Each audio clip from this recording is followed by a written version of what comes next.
नहीं होता। अगले जो है वो है तीक्ष्ण। ये भी संचार के अंदर ही आए। तीक्ष्ण शब्द का अर्थ होता है तीखा, पैना। ये तीक्ष्ण लोग जो होते हैं, ये किसी के अंदर भी, तुमने देखा होगा अपने शहर के अंदर कुछ लोग होते हैं कहीं भी सिर भिड़ा देते हैं, आगे पीछे नहीं देखते। आप उन्हें कुछ कहो, कहता है ऐसे लोगों को भी अपने लिए यूज कर। कैसे? जैसे कोई मेढ़ा होता है, वो ना जैसे कुछ गलती हो ना सिर मारता है देखे हर जगह। कहता है ऐसे लोगों को गुप्तचर बनाओ, तीक्ष्ण गुप्तचर। कैसे गुप्तचर? उनको वो शूरवीर होते हैं और समय पर उनको शेर, सांप, बिच्छू, नेवले किसी से भिड़ा दे। तमिलनाडु में एक गेम है ना जल्लीकट्टू, कौन लोग हैं जो सांड से लड़ने जाते हैं? पहले बैन कर दिया था, फिर खोल दिया। कहते हैं हमारी धार्मिक प्रथा। वो परवाह नहीं करते अपनी। ये जो एक्सट्रीमिस्ट है हमारे जो बने हुए हैं, इसके अंदर मानव बम किसके ऊपर बांटते हैं? दो तरीके से। एक तो बाय फोर्स, डरा के कि अगर ऐसे नहीं मरोगे तो वैसे मार देंगे। एक मेथड ये है। एक ये है वो देख लेते हैं कि ये पागल बन सकता है। जो पागल बन सकता है उसको पूरा पागल बना दिया जाता है। इसलिए एडमिनिस्ट्रेशन, नमस्कार सर, पिछली बार तो मैंने बहुत मिस किया सर आपको। ये हमारी पूनम सूद मैडम है, हमारे कॉलेज में हिंदी में है। ये प्रोफेसर ओम विकास, इन्हीं की वजह से ये सब कुछ चल रहा है। पिछले बार बड़ा मिस किया मैंने आपको। तो सत्री के बाद जो अगले हैं गुप्तचर, वो है तीक्ष्ण। ऐसे लोग समाज के अंदर ढूंढ के रखे जो कहीं भिड़ जाए और इतनी हिम्मत रखते हो कि शेर के साथ, नेवले के साथ, सांप के साथ भी जूझ जाए, उनको भी अपने साथ जोड़ ले। एक बार जब हिटलर बड़ा भारी डमो हो गया तो किसी ने पूछा कि तुम सारे संसार पे राज्य करना चाहते हो, तुम्हारी तैयारी क्या है? तो उससे 17-18 साल का एक लड़का खड़ा था, उसको पता काम किया, वो आया, कहता तैयारी देखनी है। By the name of Hitler jump down. वो लड़का कूद गया। वो हैरान हो गए, ये तैयारी है देश की। इसलिए आपको अपने साथ वैसे रखने, बस नाम लेते वो लोग भिड़ जाए। इसलिए आजकल हर मंत्री अपने साथ कुछ बाहुबली रखता है, बाकी एस्पेक्ट भूल गया। ये मुन्ना भाई में वो सर्किट था ना साथ। हाँ, इसलिए ये तीक्ष्ण लोग होते हैं। इनका यूज बस यही होता है, ये ज्यादा सोच विचार नहीं कर सकते, बस ये 303 दाग सकते हैं। ठाकुर जी को ये बात पसंद है। तो ऐसे लोग, हाँ, ऐसे लोग जो है ये अपने टाइप के गुप्तचर है। देखो स्थायी गुप्तचर कितने इंटेलिजेंट थे, लेकिन सबसे ज्यादा योगदान सत्री लोगों का है राष्ट्र के निर्माण में। इसलिए वो दो तरीके के हैं, स्थायी भी है और संचार भी है। क्योंकि उसके बिना आप हर एक आदमी, अगर कॉलेज का मैं प्रिंसिपल हूँ या मैं कहूँ कि डायरेक्टर हूँ, तो हर एक आदमी उस इंस्टीट्यूशन के लिए काम आना चाहिए। ये मेरी सक्सेस है। अगर कोई ये कह के चला जाता है इसको कुछ समझ ही नहीं आता, मैं तो जल्दी घर जा रही हूँ, हमारे कॉलेजों में ऐसे ही होता है ना, हम आधे से ज्यादा चले जाते हैं, क्यों बोलो, और उसका कोई योगदान नहीं होता। तो क्या होता है, प्रिंसिपल हैंडीकैप्ड हो जाता है। बहुत सारे अच्छे जिनसे हम काम ले सकते हैं वो कोई योगदान नहीं देते। तो कहता है ऐसे देश नहीं आगे बढ़ता। इसलिए तीक्ष्ण गुप्तचर अगले, ये प्राणों की परवाह नहीं करते अपनी। नेक्स्ट गुप्तचर है रसद। रसद, रसद, रस का अर्थ है यहाँ पर केमिस्ट्री वाला, रसायन। द का अर्थ है देने वाला। रसद पानी होता है ना, रसद पानी, वो तो राशन पानी हो गया। ये शब्द ने अपने अर्थ को छोड़ दिया। बेसिकली रसद रसायन शब्द से बना है, केमिकल्स जिसमें है वो सारे आए द देने वाले। ये रसद नाम के जो होते हैं, आप देखना सोसाइटी में, अब देखो राजा का काम कितना मुश्किल है। सोसाइटी में ना कुछ लोग ऐसे होते हैं जिनको किसी से प्रेम नहीं होता, अपने भाई बहनों से भी प्रेम नहीं होता। यही तो कृष्ण हर जगह घूमे थे और जाके उन्होंने कई जगह मुआयना किया तो उन्हें कुरुक्षेत्र की जमीन मिली, जहाँ पे एक ने दूसरे को बोला तेरे भाई ने ऐसा क्या, कहता मारूंगा, पकड़ के उससे कहता ये जमीन ठीक है, यहाँ एक भाई दूसरे को मार सकता है। क्योंकि पहले पठानकोट चले गए, वहां पर जगह नहीं मिली। जैसे उसने कहा, उसने ये कहा, कहता पहले तुझे क्यों ना देखूं, तूने मेरे भाई के लिए ऐसा क्यों कहा, यार ही है ईमान मेरा, यार मेरी जिंदगी गाना देखो। वो छोड़ता नहीं, दोस्ती इंपॉर्टेंट है। पंजाब में भी यही सीन हुआ। कोई ऐसी जगह चाहिए जहां पर एक दूसरे से खूब लड़े। तो ऐसे लोगों में किसी के लिए प्यार नहीं होता। उनका मतलब होता है सिर्फ अपना स्वार्थ। ये जितने रेप केस हो रहे हैं सब क्यों हो रहे हैं? क्योंकि उन्हें दूसरी चीज सिर्फ एक ऑब्जेक्ट नजर आती है और अपना जो है स्वार्थ सबसे इंपॉर्टेंट नजर आता है। धीरे धीरे पूरी सोसाइटी इसी लाइन में जा रही है। जैसे हम लोग अपना जान भी छोड़ करके अपने पेरेंट्स का काम करते हैं, आजकल बच्चा कहता है okay bye, you take care yourself, I am going for my career. और यहाँ हम चीजें छोड़ दिया करते थे। ये जो बुल्गारिया वाला को जो था उसमें मैंने कितनी बार मैडम ने बोला जाने के लिए, आई सेड, शशिबाला मैम ने, मैंने कहा नहीं, माय डैड कंटिन्यूअसली सेइंग मत जाओ इस पर, तुम नहीं गए। We sacrifice our life for our children. कल किसी ने एक रजनीश का, कल मैं वो देख रही थी उसके ऊपर यूट्यूब पर, वो कहते हैं सबसे ज्यादा इन्होंने हमारी लेडीज को पागल बनाया। हमारे घर के, हमारे देश के अंदर सबसे अच्छा यूनिट था परिवार। उस परिवार के अंदर फादर अपनी सब चीजें छोड़ देता है बच्चों के लिए। बच्चे का पेपर हो तो फादर छुट्टी ले लेता है, वो रात भर जागता रहता है, उसका सेक्रीफाइस है। और उसकी पत्नी को कोई देख भी ले तो वो ऊपर हो जाता है। और पत्नी ऐसी है जो सारे त्याग कर देती है, अनेक दिन भूखी भी रह लेती है कि उसकी मुकामना अच्छी हो। कहते हैं वेस्ट ने हमारी फैमिली के यूनिट को सबसे पहले तोड़ा और हमेशा तोड़ते हुए जो थोड़े से टूटने में आसान हो उन्हें तोड़ा जाता है। महादेवी वर्मा की एक टॉक है डली हुई, यूट्यूब के ऊपर देखना। जिस समय का महिलाओं आगे आओ, तुम्हें स्वतंत्रता मिलनी चाहिए, तुम देश को आगे बढ़ा सकते हो, कंधे से कंधा मिलाओ, तो महादेवी वर्मा कहती है इनडायरेक्टली हमारे घर तोड़े जा रहे हैं। क्यों? क्योंकि एक लेडी बहुत बड़े घर का बड़ा सुंदर और सुचारू निर्माण कर सकती है। She has that capacity. माँ अपने बच्चे को कैसा भी बना लेती है, कभी प्यार से, कभी दुलार से, कभी डांट के, कभी नाराज होके, कभी कोप भवन में जाके। उसके बहुत सारे रंग हैं एक बच्चे को ठीक करने के, जो कि बाहर टीचर के नहीं हो सकते, क्योंकि हम 40 मिनट बोल के घर चले जाते हैं। हम सोचते हैं माँ की जिम्मेदारी है, माँ सोचती है स्कूल की जिम्मेदारी है। हमारी यंग जनरेशन खराब हो, ठीक है। इसलिए यहाँ पर कहते हैं जिन उनको ऐसे लोगों को पहचाने जो किसी से प्रेम नहीं रखते, उनका प्रयोग करें रसद के लिए, रसद गुप्तचर के लिए प्रयोग करें। रसद का अर्थ होता है जहर देने वाले लोग। जी, जहर देने वाले लोग। कई केसेस ऐसे होते हैं पता ही नहीं लगता कौन कैसे मरा। आज वो आए अनुज जी, फोन कर करके तो सवाल बहुत पूछते, लेट हो गए होंगे, आज उनके मतलब का है। तो वो कहता उनको रसद की तरह प्रयोग करे, यहाँ तक कि वो स्त्रियों को भी नहीं छोड़ता, उनको भी विष का न्याय बनाता है। क्योंकि एडमिनिस्ट्रेशन और राज किंगडम में ये सब चीजें जायज है, क्योंकि संसार में सात्विक, राजसिक, तामसिक 3 तरीके के लोग हैं। सात्विक लोगों को तो सड़क के ऊपर ट्रैफिक पुलिस वाला भी नहीं चाहिए, कॉलेज में प्रिंसिपल भी नहीं चाहिए, वो अपना काम ठीक करते हैं। बाकी को कैसे कंट्रोल करें, इसके लिए सब चीजें चाहिए कि रसद लोग हैं। अब इनके लिए कुछ स्पेशल योग्यताएं भी है। जैसे तीक्ष्ण लोग के लिए कहता है तीक्ष्ण योग जो आप पकड़ो, इनको उपकरण चलाने आने भी चाहिए, ताकि वो फौज के अंदर घुस जाएं, समय आने के ऊपर तीर कमान छोड़ दें, बम फेंकना भी जाने, ये सब जाने। ये स्पेशल क्वालिफिकेशन है उनकी, ताकि वो पता न लगे ये सिर्फ गुप्तचर का काम कर रहे हैं, ये घूमते चले। इसी तरह रसद, इन लोगों को जो रसद लोग हैं इनकी स्पेशल क्वालिफिकेशन है रसोईया बनना, जो सुसूद कहते हैं, आरालिक मांस पकाने वाला, स्नापक नहलाने वाला, संवाहक हाथ पैर दबाने वाला, आस्तरक बिस्तरा बिछाने वाला, कल्पक नाई, और प्रसादक श्रृंगार करने वाला, उदक परिचारक पानी भरने वाला। सारे छोटे काम रसद वाले को आने चाहिए, तभी तो जहर मिलाएगा। इसलिए राजा को जो घर में उसके काम कर रहे हैं उनसे भी बहुत सावधान रहना चाहिए। बड़ा भारी कष्ट हो सकता है उनसे। बिस्तर बिछाते हुए कुछ डाल दिया, आप गिरे और आप मर।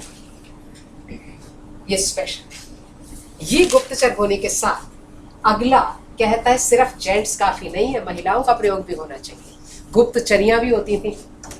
गुप्तचरियों में हाईएस्ट लेवल की गुप्तचर्या परिव्राजिका। परिव्राजिका ये सन्यासिनी बन के रहती थी।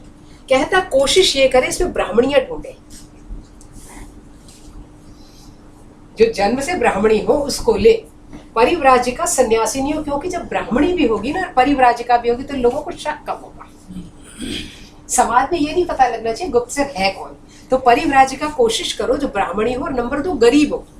ब्राह्मण है तो गरीब होगी, और कोशिश हो अगर विधवा भी हो कि उसका पति मर चुका है और उसको पैसे की जरूरत है, इस तरह की महिला ढूंढ ले और उसके खुफिया वेश के अंदर रहे और उसको अपने अंतःपुर तक उतार के रखे, क्योंकि राजा की कई रानियां पता नहीं आपस में लड़ाई करके राजा को कब मरवा दे।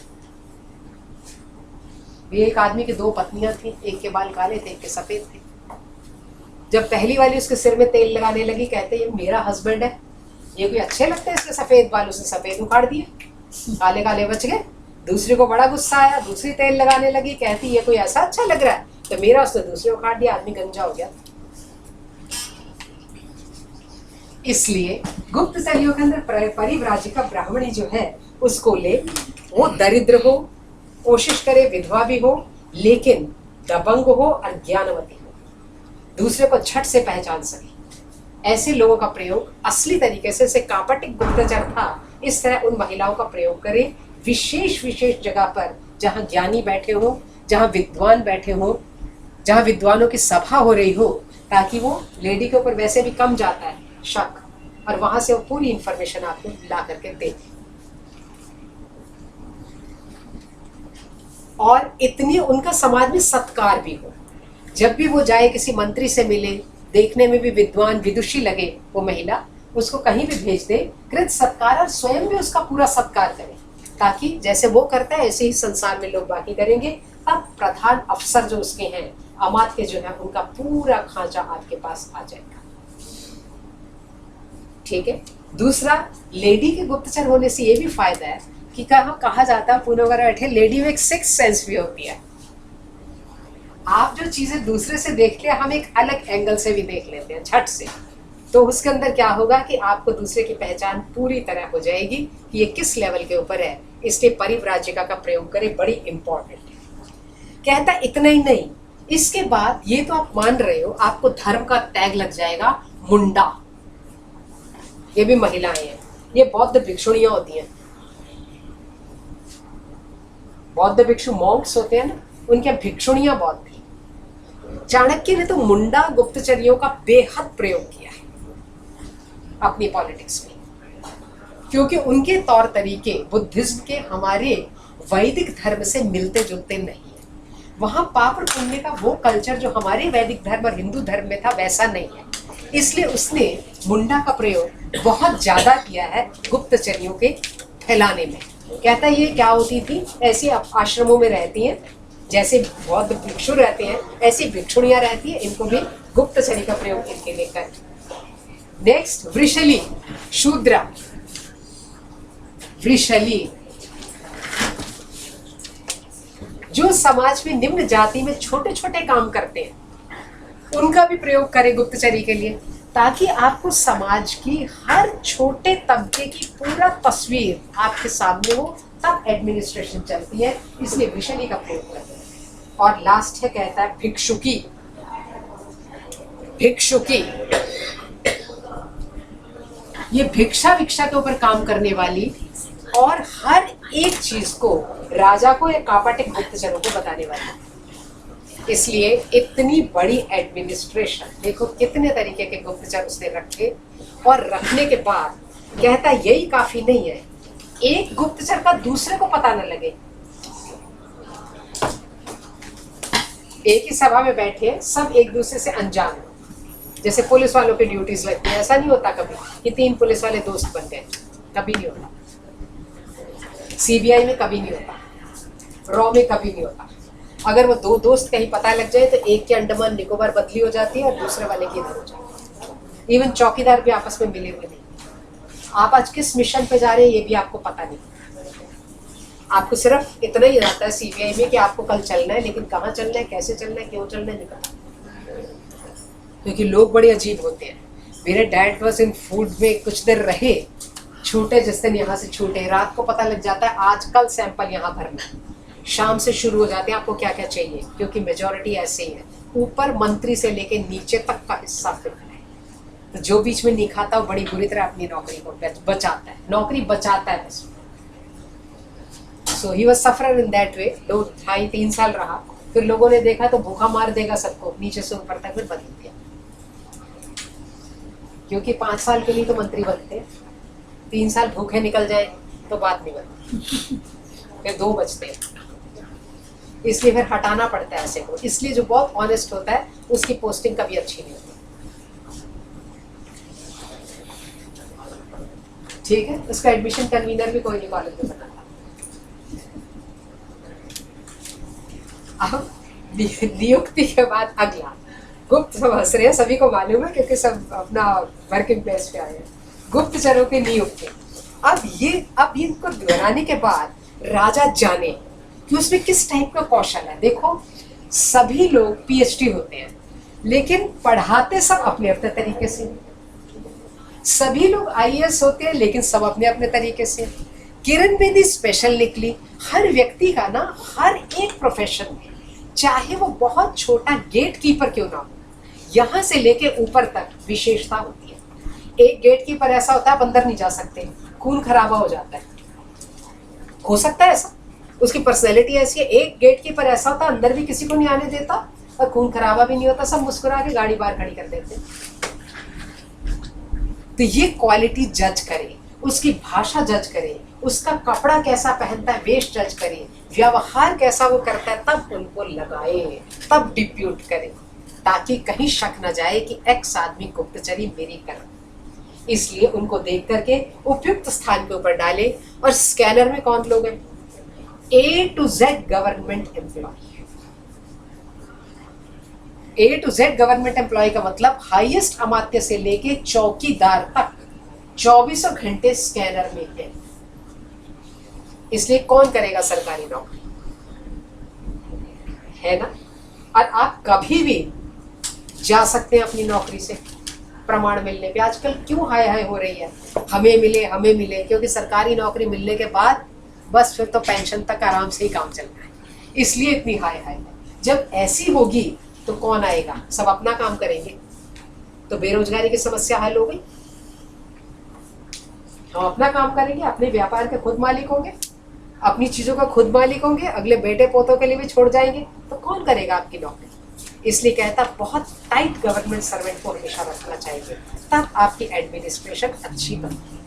वो कहते हैं ना, एक वो जा रहा था राजा वेश बदल के, तो एक जगह बत्ती जल रही थी, तो अंदर देखा कुछ चोर ना बंटवारा कर रहे थे, बड़ी तारीफ कर रहे थे राजा की। कहते राजा इतना अच्छा है, माल तो देखो कितना आया है।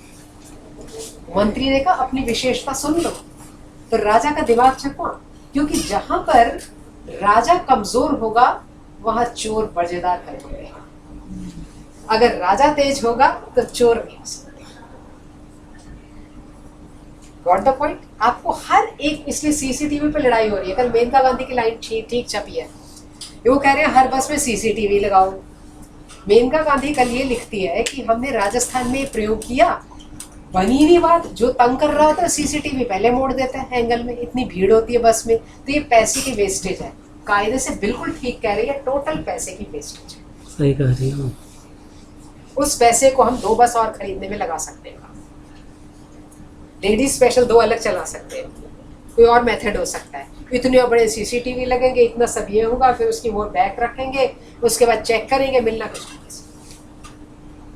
हो गया, ये सारे गुप्तचर हो गए। अभी कुछ स्त्री गुप्तचरियां क्या करें, वो इसलिए रखी, कुब्ज, कुबड़े, वामन, बौने, ये जो बोल रही है ना, इनकी स्पेशल क्वालिटीज होती है। अब आप इसमें यह मत कहना कि चाणक्य बहुत है, लेकिन आप नोट करना कि कितना टेढ़ा और गहरा इंसान है। कुब्ज, कुबड़े, वामन, बौने, किरात। किरात होते हैं जिसको जनजातियां कहते हैं ना, एसटीज। और मूक, गूंगे, बधिर, बहरे, जड़, मूर्ख, जो ऐसे बैठे रहे ना, समझ ही कुछ ना आए। अंध, अंधे, नट, जो जगह जगह दिखाते हैं, लंगड़े लोग, कथा बाँचने वाले, इन पे पूरी निगाह रखें। और इनके पीछे किसको लगा? स्त्री गुप्तचरियों को। ये स्पेशल क्वालिटी के लोग होते हैं। इसलिए फिल्म के अंदर आप देखो, जो पुरानी बी.आर. चोपड़ा की बनी हुई है, वो बनी हुई है जो जिसमें अमिताभ बच्चन ने काम किया। जब असली गुंडा बनाना हो ना, तो उसका एक पैर छोटा बनाते हैं, और अगर उससे भी ज्यादा गुंडई दिखानी हो तो एक आंख कानी कर देंगे उसकी।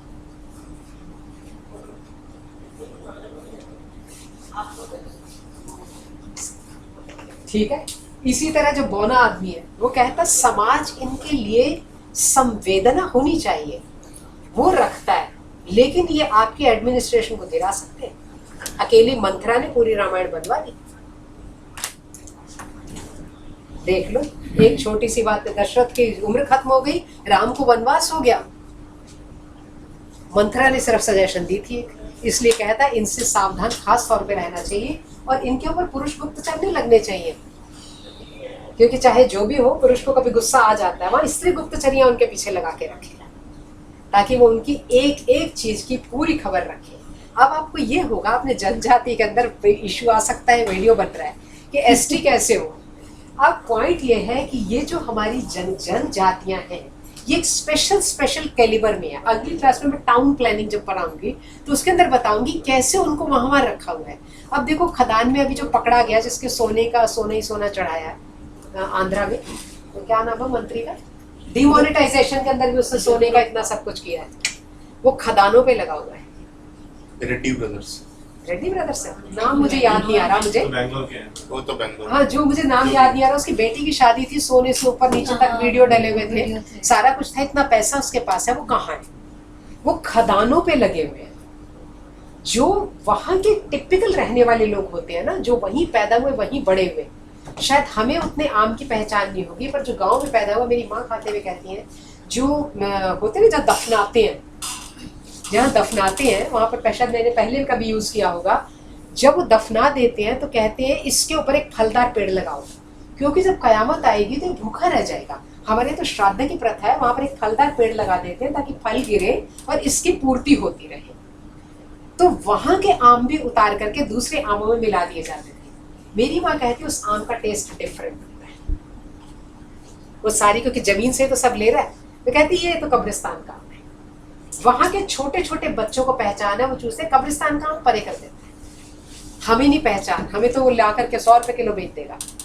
ये जहां पर ये लोग रहते हैं ना, जो खदानों वाले, मछुआरे लोग, ये जो तीर कमान वाले, इनको वहां का लोकल एरिया इतना अच्छी तरह पता होता है जितना कि आप एक दिन पिकनिक जाकर के नहीं पता कर सकते। कौन सी बूटी कहाँ उगती है, कौन सी चीज कहाँ उगती है, कहाँ पर क्या होता है। तो ये जो उनका होता है ना, उन्हीं के पास रहने देना चाहिए, उनको ना तो इधर लाना चाहिए, ना उनकी चीज हथियानी चाहिए। खदाने इन्होंने ले ली, मंत्री ऊपर लगा दिए, वो उनसे सिर्फ काम कराते हैं और घर अपना बनते हैं, इसलिए उनकी प्रॉपर्टी उन्हीं के पास रहने देनी चाहिए, तब आप सोसाइटी को ज्यादा अच्छा कर सकते हैं। इसलिए स्त्री गुप्तचर्या यहाँ पर ये जो कैटेगरी है, कुबड़े बौने दिस दैट, इनके ऊपर इनको लगाए ताकि एक एक खबर आती है। अब ये सारे होने के बाद भी कहता एक हिस्सा बचा, शिक्षा संस्थान। शिक्षा संस्थान भी राजा को चाहिए खाली न छोड़े। क्यों न छोड़े? जो छात्र बैठे पढ़ रहे हैं उनमें से ही कुछ एक के साथ सीधा संपर्क रखे। सीधा संपर्क रखने के कारण आपको जो पढ़ाया जा रहा है, जो पढ़ा जा रहा है, जिस वे में किया जा रहा है काम, क्योंकि कोई भी देश हमेशा क्वांटिटी वेरिशस क्वालिटी सस्टेन्स। डेमोक्रेसी में क्वांटिटी चाहिए होती है, क्वालिटी का कोई यूज नहीं होता, परंतु कुछ देर बाद क्वालिटी ही सस्टेन करती है, क्वांटिटी खत्म, ये नेचुरल लॉ। तब कह रहे हैं हम अगली जनरेशन क्या बना रहे हैं, जो विद्वान बालक 2 3 4 स्मार्ट बच्चे हो उनको अपने कंट्रोल में रखें, ताकि शिक्षा संस्थान में पता लगे पढ़ाया क्या जा रहा है, कैसे जा रहा है, किस चीज की जरूरत है, बच्चों का रिएक्शन क्या है, और वो एंड तक ना पढ़ाने वाले को और ना आसपास के लोगों को पता लगे कि ये हमसे डायरेक्ट कंसर्न रखता है। इसलिए शिक्षा संस्थान भी छोड़े नहीं, और संस्था गुप्तचर संचार गुप्तचर को न जाने, संचार गुप्तचर संस्था गुप्तचर को न जाने, इसको कहते हैं आपकी एडमिनिस्ट्रेशन। संस्थान और संस्था गुप्तचर जो एक जगह रह के गुप्तचरी करे, क्योंकि जो 4-5 बच्चे छांटे वो संस्था गुप्तचर हो गए कि आपके कॉलेज में क्या हो रहा है, खबर कैसे जाएगी, एक एक खबर जानी चाहिए ना वहां पे, किस कॉलेज में क्या हो रहा है, कौन क्या कर रहा है, कब क्या आता है, कौन जाता है। और संचार गुप्तचर उन संस्था गुप्तचरों को चेक करते रहते हैं कि झूठ तो नहीं बोल रहे, क्योंकि absolute power corrupts a man absolute. जिसको भी पावर दोगे वो आपको धोखा दे सकता है, इसलिए उस पावर के पीछे दूसरी पावर लगाई रहनी चाहिए। अब कहते हैं एडमिनिस्ट्रेशन में क्या होता है, कुछ ना भिक्षुकियां गुप्तचरियों को, कुछ लोग ना किसी भी नौकर को नहीं एंटरटेन करते, कोई नौकर नहीं रखते। कुछ मुझ जैसे होते हैं, they don't have any servant, they do their work on their own, अपना काम खुद करते हैं। कहता है तब भी उनको छोड़ मत, फूल वाला बन के, नाई बन के, कोई काम करने के लिए, कीर्तन में बैठने के लिए, उनकी भी देखो कि ये क्यों नहीं कोई रखते नौकर। राजा को हर एक से खतरा है, इसलिए कुछ ऐसे काम करते, प्रार्थनाओं को गा करके, कीर्तन में जाने वाला, हार बेचने वाला, जिस भी तरीके का वो घर हो आपका गवर्नमेंट एम्प्लॉय का, बहुत सात्विक है तो हार बेचने वाला, दिस करने वाला, कीर्तन में जाने वाला ऐसा बन के, तामसी का तो वैसा बन के उधर भी इंटरफेयर करता है। चलो ठीक है। और अब कैसे अवेल्युएट करें? सभी गुप्तचर एक दूसरे को नहीं जानते। यदि एक ही चीज, एक टाइप की खबर कईयों से आ जाए किसी के लिए, तब देखता हुआ, उसको एवेल्युएट करता हुआ, उसको तर्कों की कसौटी पे कसता हुआ उस व्यक्ति को या तो हटा दे वहां से, और बिल्कुल न मानने वाला हो और राजा का भेद खुलता हो तो खत्म कर दे। इसलिए लोग नौकरी में नहीं आना चाहते, क्योंकि राजा का कौर धर्म जो है कंटक शोधन है। कंटक शोधन, कांटों को चुन चुन करके निकालना। कंटक होते हैं कांटे, शोधन होता है उनको शुद्ध करना। चुन चुन करके कांटे निकालने चाहिए समाज से।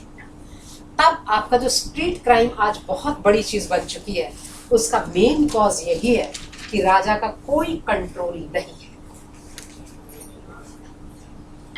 हमारे पड़ोस में कोई रह रहा है, ऐप तो इन्होंने डाल दी है कि अनऑथोराइज्ड हो, तो ऐप कौन डालेगा अपना? पड़ोसी की खबर कौन देगा?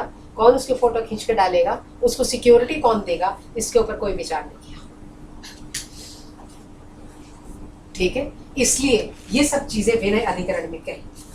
अब दूसरा, जो आपके पुरोहित है, जो मंत्री सेनापति, उनको भी उच्छृंखल न छोड़े, जिन पे विश्वास करता है। ये नहीं हो सकता कि मिलिट्री का जो सुप्रीम है वो अपनी चला ले, ना ना ना, उनको भी उच्छृंखल न छोड़े। और यहाँ तक कि प्रजाजनों को भी उच्छृंखल न छोड़े। क्यों उच्छृंखल न छोड़े? प्रजाजन आपसे प्यार करते हैं या द्वेष रखते हैं, ये आपको पता होना चाहिए। प्रजाजन का मतलब है ना, आराम से खुले में लोग रह रहे हैं। क्यों? क्योंकि कहता है क्रोधी, लोभी, डरपोक और अपमानित, ये लोग शत्रु के वश में हो जाते हैं। एक इंपॉर्टेंट है, क्रुद्ध, क्रुद्ध, लुब्ध, भीत, भीत, अवमानितस्तु, अवमानिनस्तु, अवमानिनस्तु परेशान कृत्याः।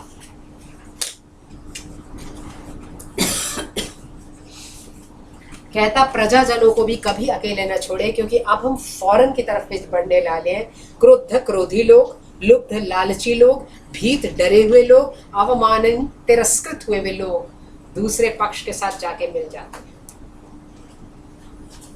आज उसने चुनौती दी है, 72 घंटे में मोदी जी ढूंढ के बताएं किसने मारा है मेरे लड़के को, नहीं तो मैं खुद बदला लूंगा। आज उसने वो अखबार में बड़ा बड़ा उस पर छपा हुआ, वो जो एक औरंगजेब करके नहीं है, हाँ, उसके फादर ने बोला है, फादर आई थिंक 6-70 ईयर्स के आसपास है, उसने बोला है तो 72 घंटे के अंदर बताओ किसने इसको मारा, नहीं तो अब मैं खुद जो है ना बदला। जिसका बेटा चला गया क्रुद्ध, लोभी, ये जितने बदलते हैं पार्टी, लोभी लोग तो है, पार्टी बदलने वाले लोभी हो सकते हैं। अब यहाँ पर नहीं, वो रीता बहुगुणा जोशी जो थी आज जिंदगी कांग्रेस में रही, अब बीजेपी हो गई। क्यों?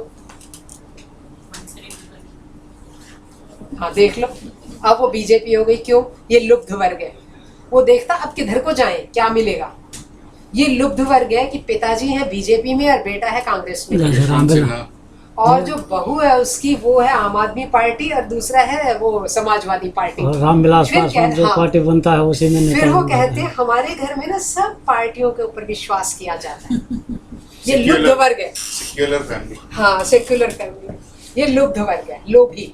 कोई तो जीतेगा, वहीं से ले लेंगे, इस खिड़की से हवा नहीं आएगी तो इधर से आ जाएगी। ये लोभी वर्ग है, भीत, डरे हुए लोग। डरे हुए लोग कुछ भी करवा सकते हो आप उनसे, जरा धचकी दो, कुछ भी कर लो। जो अभी कल वो सुप्रीम कोर्ट ने पहले वीडियो बैन किया हुआ था, अब इन्होंने ओपन कर दिया ना नाथूराम गोडसे की स्पीच का, ठीक है। तो उसमें जो गांधी को जिस तरह प्रेडिक्ट किया वो भीत वर्ग में आ गया। मैंने पूरी स्पीच सुनी, 48 मिनट की है, अब तो व्हाट्सएप पर वायरल होकर चल रही है। सुप्रीम कोर्ट ने कितने दिनों से बैन किया रखा। तो अब वो जो भीत, हम ज्यादा वो है भीत वर्ग है कि सारे जो है जरूरी है कि ईद मुबारक करो ही करो, वो करे हमें दिवाली मुबारक या नहीं, उल्टा करो, भीत वर्ग है। अवमान्य से तिरस्कार किया, अब करो तुम मेरा तिरस्कार, जैसे कि उसने संधू ने किया वो है ना, वो जाके उसमें बीजेपी को छोड़ के कांग्रेस में चला गया। ये अवमान्य, ये लोग हमेशा दूसरे से सिद्धू नवजोत सिंह सिद्धू, ये सारे जो है कहता परेशान प्रत्याह दूसरे के साथ मिल जाते हैं। इसलिए तू क्या कर कि प्रजाजनों को छोड़ मत, उनके ऊपर सजग प्रहरी बन के रहे, उनको देख कौन से लोग हैं। और अगला पॉइंट कहता है जो संतुष्ट तुष्टान अर्थमानाभ्यम पूजयेत, जो लोग तुझसे संतुष्ट हैं, प्रसन्न हैं, उनको और प्रसन्न कर। अब बीजेपी हार क्यों रही है? अब बीजेपी कैसे है? जो इनका एक्चुअली वोटर था वो सारा नाराज है, क्योंकि ये भी तो वही काम कर रहे हैं जो कि कांग्रेस ने किया, दलितों के आगे झुक गए, वही सब कुछ हो गया। तो एक्चुअल वोटर भी गया और नया बना ही नहीं। ये अपना जो हमारा खजाना है वो ही लुट गया। जब खजाना ही लुट गया तो हमारा ट्रेडिशनल वोटर भी दूसरे से मिल रहा है। क्यों मिल रहा है? क्योंकि हम तो क्लास में पढ़ाते हैं ना, we see the children, they are all voters. वो कहते हैं इन्होंने भी क्या किया, आप बताओ। मैंने कहा नहीं, हमें भी, पर मनमोहन सिंह को 13% इंटरेस्ट देता था, अब कितना कम इंटरेस्ट रह गया, और उसमें भी बहुत टैक्स है, तो फिर नेट वैल्यू क्या हो? कुछ भी नहीं। एक मिडिल क्लास को कोई भी चेंज नजर नहीं आया, इसलिए वोट इधर से उधर हो गए। कहते हैं जो तुष्टान अर्थमानाभ्याम, जो संतुष्ट वर्ग तुझसे रहता है उसको हाथ से मत जाने दे, उसको सम्मान देकर, पैसा देकर, योजना चलाकर उनको अपने पास रखो। बीजेपी का फेलियर इसके अंदर क्या हो रहा है कि जो योजनाएं मनरेगा, नरेगा, वरेगा बड़ी सारी चली हुई थी, लाडली, कुछ देर इन्होंने रोकी, अब दोबारा डबल कर करके कर रहे हैं। उन्हें भी पता है कि ये सिर्फ खुश करने के लिए, वोटर के लिए हो रहा है, इसलिए वो इनके सगे नहीं होंगे, लेकिन ये वही सब कर रहे हैं तो दूसरा वर्ग में रुष्ट हो जाएगा। जो उज्ज्वला योजना है जिसके बड़े बड़े एड INA के ऊपर लगे रहते हैं, अब रिमोट प्लेसेस पर उज्ज्वला योजना में आपको एक सिलेंडर मिला, फिलिंग कैसे होगी? मुश्किल है ना। एक बार तो सिलेंडर पे खाना बन गया, अब उस लेडी की आदत हो गई सिलेंडर पे खाना बनाने की, अब फिलिंग के लिए तो वह स्टेशन नहीं है, कोई भी दूर से आएगा, फिर महंगा पड़ेगा। हो गई ना पहले से भी ज्यादा रुष्ट आपसे, इससे तो वो चूल्हे पे खाना बना रही थी, अच्छा बन रहा था। ऐसी योजना नहीं चलानी चाहिए। क्यों? इससे आपके अपने लोग भी परे हो जाते हैं। क्यों? क्योंकि आप जो कंटिन्यूटी में चीज नहीं रख सकते, डोंट क्रिएट, इससे रिसोर्सेस खराब होते हैं, नेट वैल्यू आपका अपयश हो जाता है। इसलिए ऐसी ढेर योजनाएं हैं। अब देखो ढूंढ ढूंढ के सारी योजनाएं, वेलफेयर की योजनाएं देखो, आधी से ज्यादा फिजूल है। इसलिए, और जो आपके है नहीं, संतुष्ट आपसे नहीं है, उन असंतुष्टों को क्या करो, पहले साम दाम दंड और भेद से अपने साथ जोड़ो, प्रसन्न करके कोशिश करो, पैसा वैसा दे के कर दो, डरा के करो, और एक से दूसरे को लड़वा के करो। एक पॉलिसी के अंदर ये कोशिश कर रहे हैं उसको लगाने की, जो ओबीसी वालों के अंदर ज्यादा ओबीसी और कम ओबीसी। एक अभी योजना आई है कि जो ओबीसी को इतना 27% आरक्षण, उनमें जो ज्यादा पिछड़े हैं उनको पहले दो, जो कम पिछड़े हैं उसको इतने दो परसेंटेज। ये पॉलिटिक्स का ये ठीक दांव है। इसके अंदर क्या आपको कुछ नहीं करना, वो आपस में सिर्फ भड़के चले जाएंगे। होना चाहिए। इसी के अंदर जो है फेस किया हुआ, इसी के अंदर जिसको एक बार मिल चुका उसको दोबारा न मिले, वो आपस में एक दूसरे की टांग खींचते रहेंगे, तो आपकी योजना हटेगी। You got the point. इसलिए ये इंपॉर्टेंट है, कहता जहां पर असंतुष्ट लोग हैं वहां साम दाम दंड भेद लगाओ। और बुद्धिमान राजा का पहचान ये होती है, वो अपने व्यक्ति जाने नहीं देता, दूसरों को लाला के अपने साथ जोड़ता है, उसको बुद्धिमान कहते हैं। क्योंकि कोई रूल ऐसा नहीं बना कॉन्स्टिट्यूशन के अंदर, कोई सिस्टम ऐसा नहीं है जिसके अंदर आप दूसरे को अपने साथ मिला सकें। That is only the psychology. इसलिए राजा जितना शार्प होगा उतना ही ज्यादा वेलफेयर कर सकेगा और पॉपुलर। अब कहता पब्लिक में काम कैसे करें। पब्लिक के अंदर कुछ लोग बैठे हैं ऐसे ही, जैसे कि वो काशी नगरी में होता है, दर दर होता है, अमिताभ बच्चन की पुरानी फिल्मों में होता है। 4-5 लोग चाय की दुकान पे बैठ गए, यहाँ बार बस स्टॉप पे खड़े हो गए, आइसक्रीम वाले के पास खड़े हो गए, रेस्तरां के बाहर हो गए, एजुकेशनल इंस्टीट्यूट में यहाँ बीच में बैठ गए और आपस में डिस्कशन शुरू करें। आजकल नहीं ऐसे होता, ऑनलाइन खड़े हो गया ना, एक तो एक बड़ी बड़ी खराब चीजें होती जा रही है। और ऑनलाइन में यहाँ तक कि मेरी बात सब्जी भी ऑनलाइन मंगानी शुरू हो गई है, क्योंकि उस एरिया में जो सिविल लाइंस वाला है वहाँ पर वो सामने वाले से ही आती है, वो जरा पैक कर करके उसको वाइट पॉलीथिन में देता है, धनिया वाइट पॉलीथिन में ऊपर से बंद करके, ऐसे लगता है बड़ा हाई क्वालिटी सब्जी आई है। ठीक, हाँ बताइए। मैंने कहा ये करने का क्या फायदा। वो कहती है अब यहाँ सभी ऐसे मंगाने लग गए, उसको बस फोन कर दो, वो डिब्बा सा बना के लाता है, ऊपर ग्रीन टेप लगाता है, वेजिटेबल पैकिंग के पैसे, धनिया इतना सा लोग कितना भी ला सकते हैं, ऊपर से लगा के वाइट पॉलीथीन, नॉन प्रोसेस्ड। फिर बातचीत ही नहीं होती। पहले महिलाएं निकलती थी, कुएं पे मिलती थी, लोग दूध के डिब्बों पे निकलते थे, देश के राजा को गाली वाली देते थे, कुछ भड़ास बाहर निकालते थे, तो गुप्तचर वहां जाए। अब बच्चे भी अपने अपने वो लेके ना कॉलेज में सीढ़ी पे बैठे हैं, अपने अपने उस पे लगे हुए स्मार्टफोन। ये तरीका गलत है कहता। क्यों? इससे बातचीत नहीं होती हमारी। अब सब कुछ स्वयं पोर्टल पे जो काम करेगा उसको पहले प्रमोशन मिलेगी। बड़ा बोझिल लगता है कोई कोई लेक्चर सुनना। तो अगर आप रिमोट प्लेस पे हो तो है, कोई कोई लेक्चर इतना बोझिल चल रहा होता है स्वयं पे आदमी बंद ही कर देता है, कहता है इससे अच्छा तो नहीं पढ़ो, इंटरेस्ट ही खत्म हो गया। लेक्चर नहीं बताना चाह रही कौन कौन सा, कभी कभी हम खोल लेते हैं, बड़ा ही पकाऊ सा लेक्चर होता है, उसको बंद कर दो और उस सब्जेक्ट से ही ना वैराग्य होने लगता है, इसको तो पढ़ेगा। आप जब ऐसे लोग मिले तो वहाँ आपस में बैठ के शुरू करें बात, कोई भी बात शुरू कर सकता है। मोदी बड़ा ही अच्छा इंसान, जो आपसे सहमत नहीं होगा ना गुस्से में आ जाएगा, वो चिल्लाएगा कहाँ का उसने कौन सी अच्छी बात करी। तुम तो गुप्तचर हो, पब्लिक का इमेज लेते चलो। कभी कहो इससे ज्यादा गंदा गलीज आदमी दुनिया में कोई नहीं देखा, बड़ा गंदा आदमी है, ये है वो है। अब लोगों का रिस्पॉन्स देखो, रिस्पॉन्स को अपने पास जोड़ो, उनके हाव भाव देखो, उनकी चेष्टाएं देखो, उनका स्टाइल देखो, वहीं से पिकअप करते चलो किसको लेना है किसको हटाना है। इसलिए किसी भी समय के ऊपर छोड़ो मत। रेलवे स्टेशन, बस स्टेशन, वो ट्रेन का डिब्बा, हर तरफ पहले खुद जिरह करो, खुद जिरह करके उसको तूल दो, तूल देने के बाद रिस्पॉन्स देखो। ये वकालत की टेंडेंसी आ जाए नहीं हमारे अनुज। वकालत के अंदर क्या होता है, दूसरे को इतना प्रोवोक करो कि बक बोलना शुरू कर दे। ऐसे मीटिंग में भी ऐसे होता है, स्टाफ काउंसिल में कुछ लोग ना आइडेंटिटी क्राइसिस में बहुत बोलते रहते हैं हर मीटिंग। धीरे धीरे लोग उनकी बात सुनना ही बंद कर देते हैं, क्या तो बोलते ही रहते हैं। कोई बिल्कुल नहीं बोलते, 4 बार उन्हें खड़ा करो, कहते एज यू लाइक, मुझ जैसे होते हैं। हम क्यों कहीं बिना, कंसल्टेंसी इज वेरी वो है मुश्किल चीज है, हम काहे को दें, तुमने जो करना कर लो। वो पूछे कैसे होना चाहिए, as you like as you wish, finish. Why should we share where there nobody want to listen. हाँ, इसलिए मेरी भाई साहब की रात 10 बजे बात होती थी, कल कॉलेज में क्या करना, किसी स्टाफ काउंसिल में नहीं हुई। And he was a very popular principal. रात 10 बजे एक फोन होता था, जिसने ये किया उसने वो किया, उसकी सेटिंग हो गई, बस फिनिश। कोई स्टाफ काउंसिल में कभी नहीं बोलो ही मत। क्यों? क्योंकि आप कुछ बोलेंगे वो चीज पहले पब्लिक हो जाएगी। इसलिए हर तरह से नोट करके चल बुद्धिमान कौन है, तब एडमिनिस्ट्रेशन चलती है।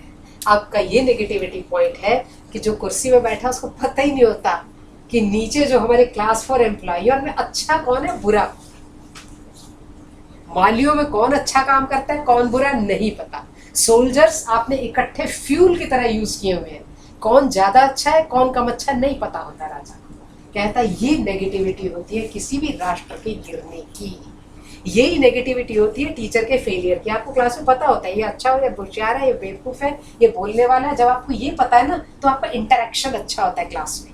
अगर आपको हो कुछ भी बोलते रहो, मैंने तो मुंह नीचे करके ऐसे बोलना है, तो बच्चे भी पीछे सैंडविच खा के आते हैं निकल लेते हैं। हर टाइप के बच्चे रहते हैं ना। इसलिए पब्लिक को कैसे कंट्रोल करना है ये बहुत ही इंपॉर्टेंट चीज है, तब आपका सम्मान।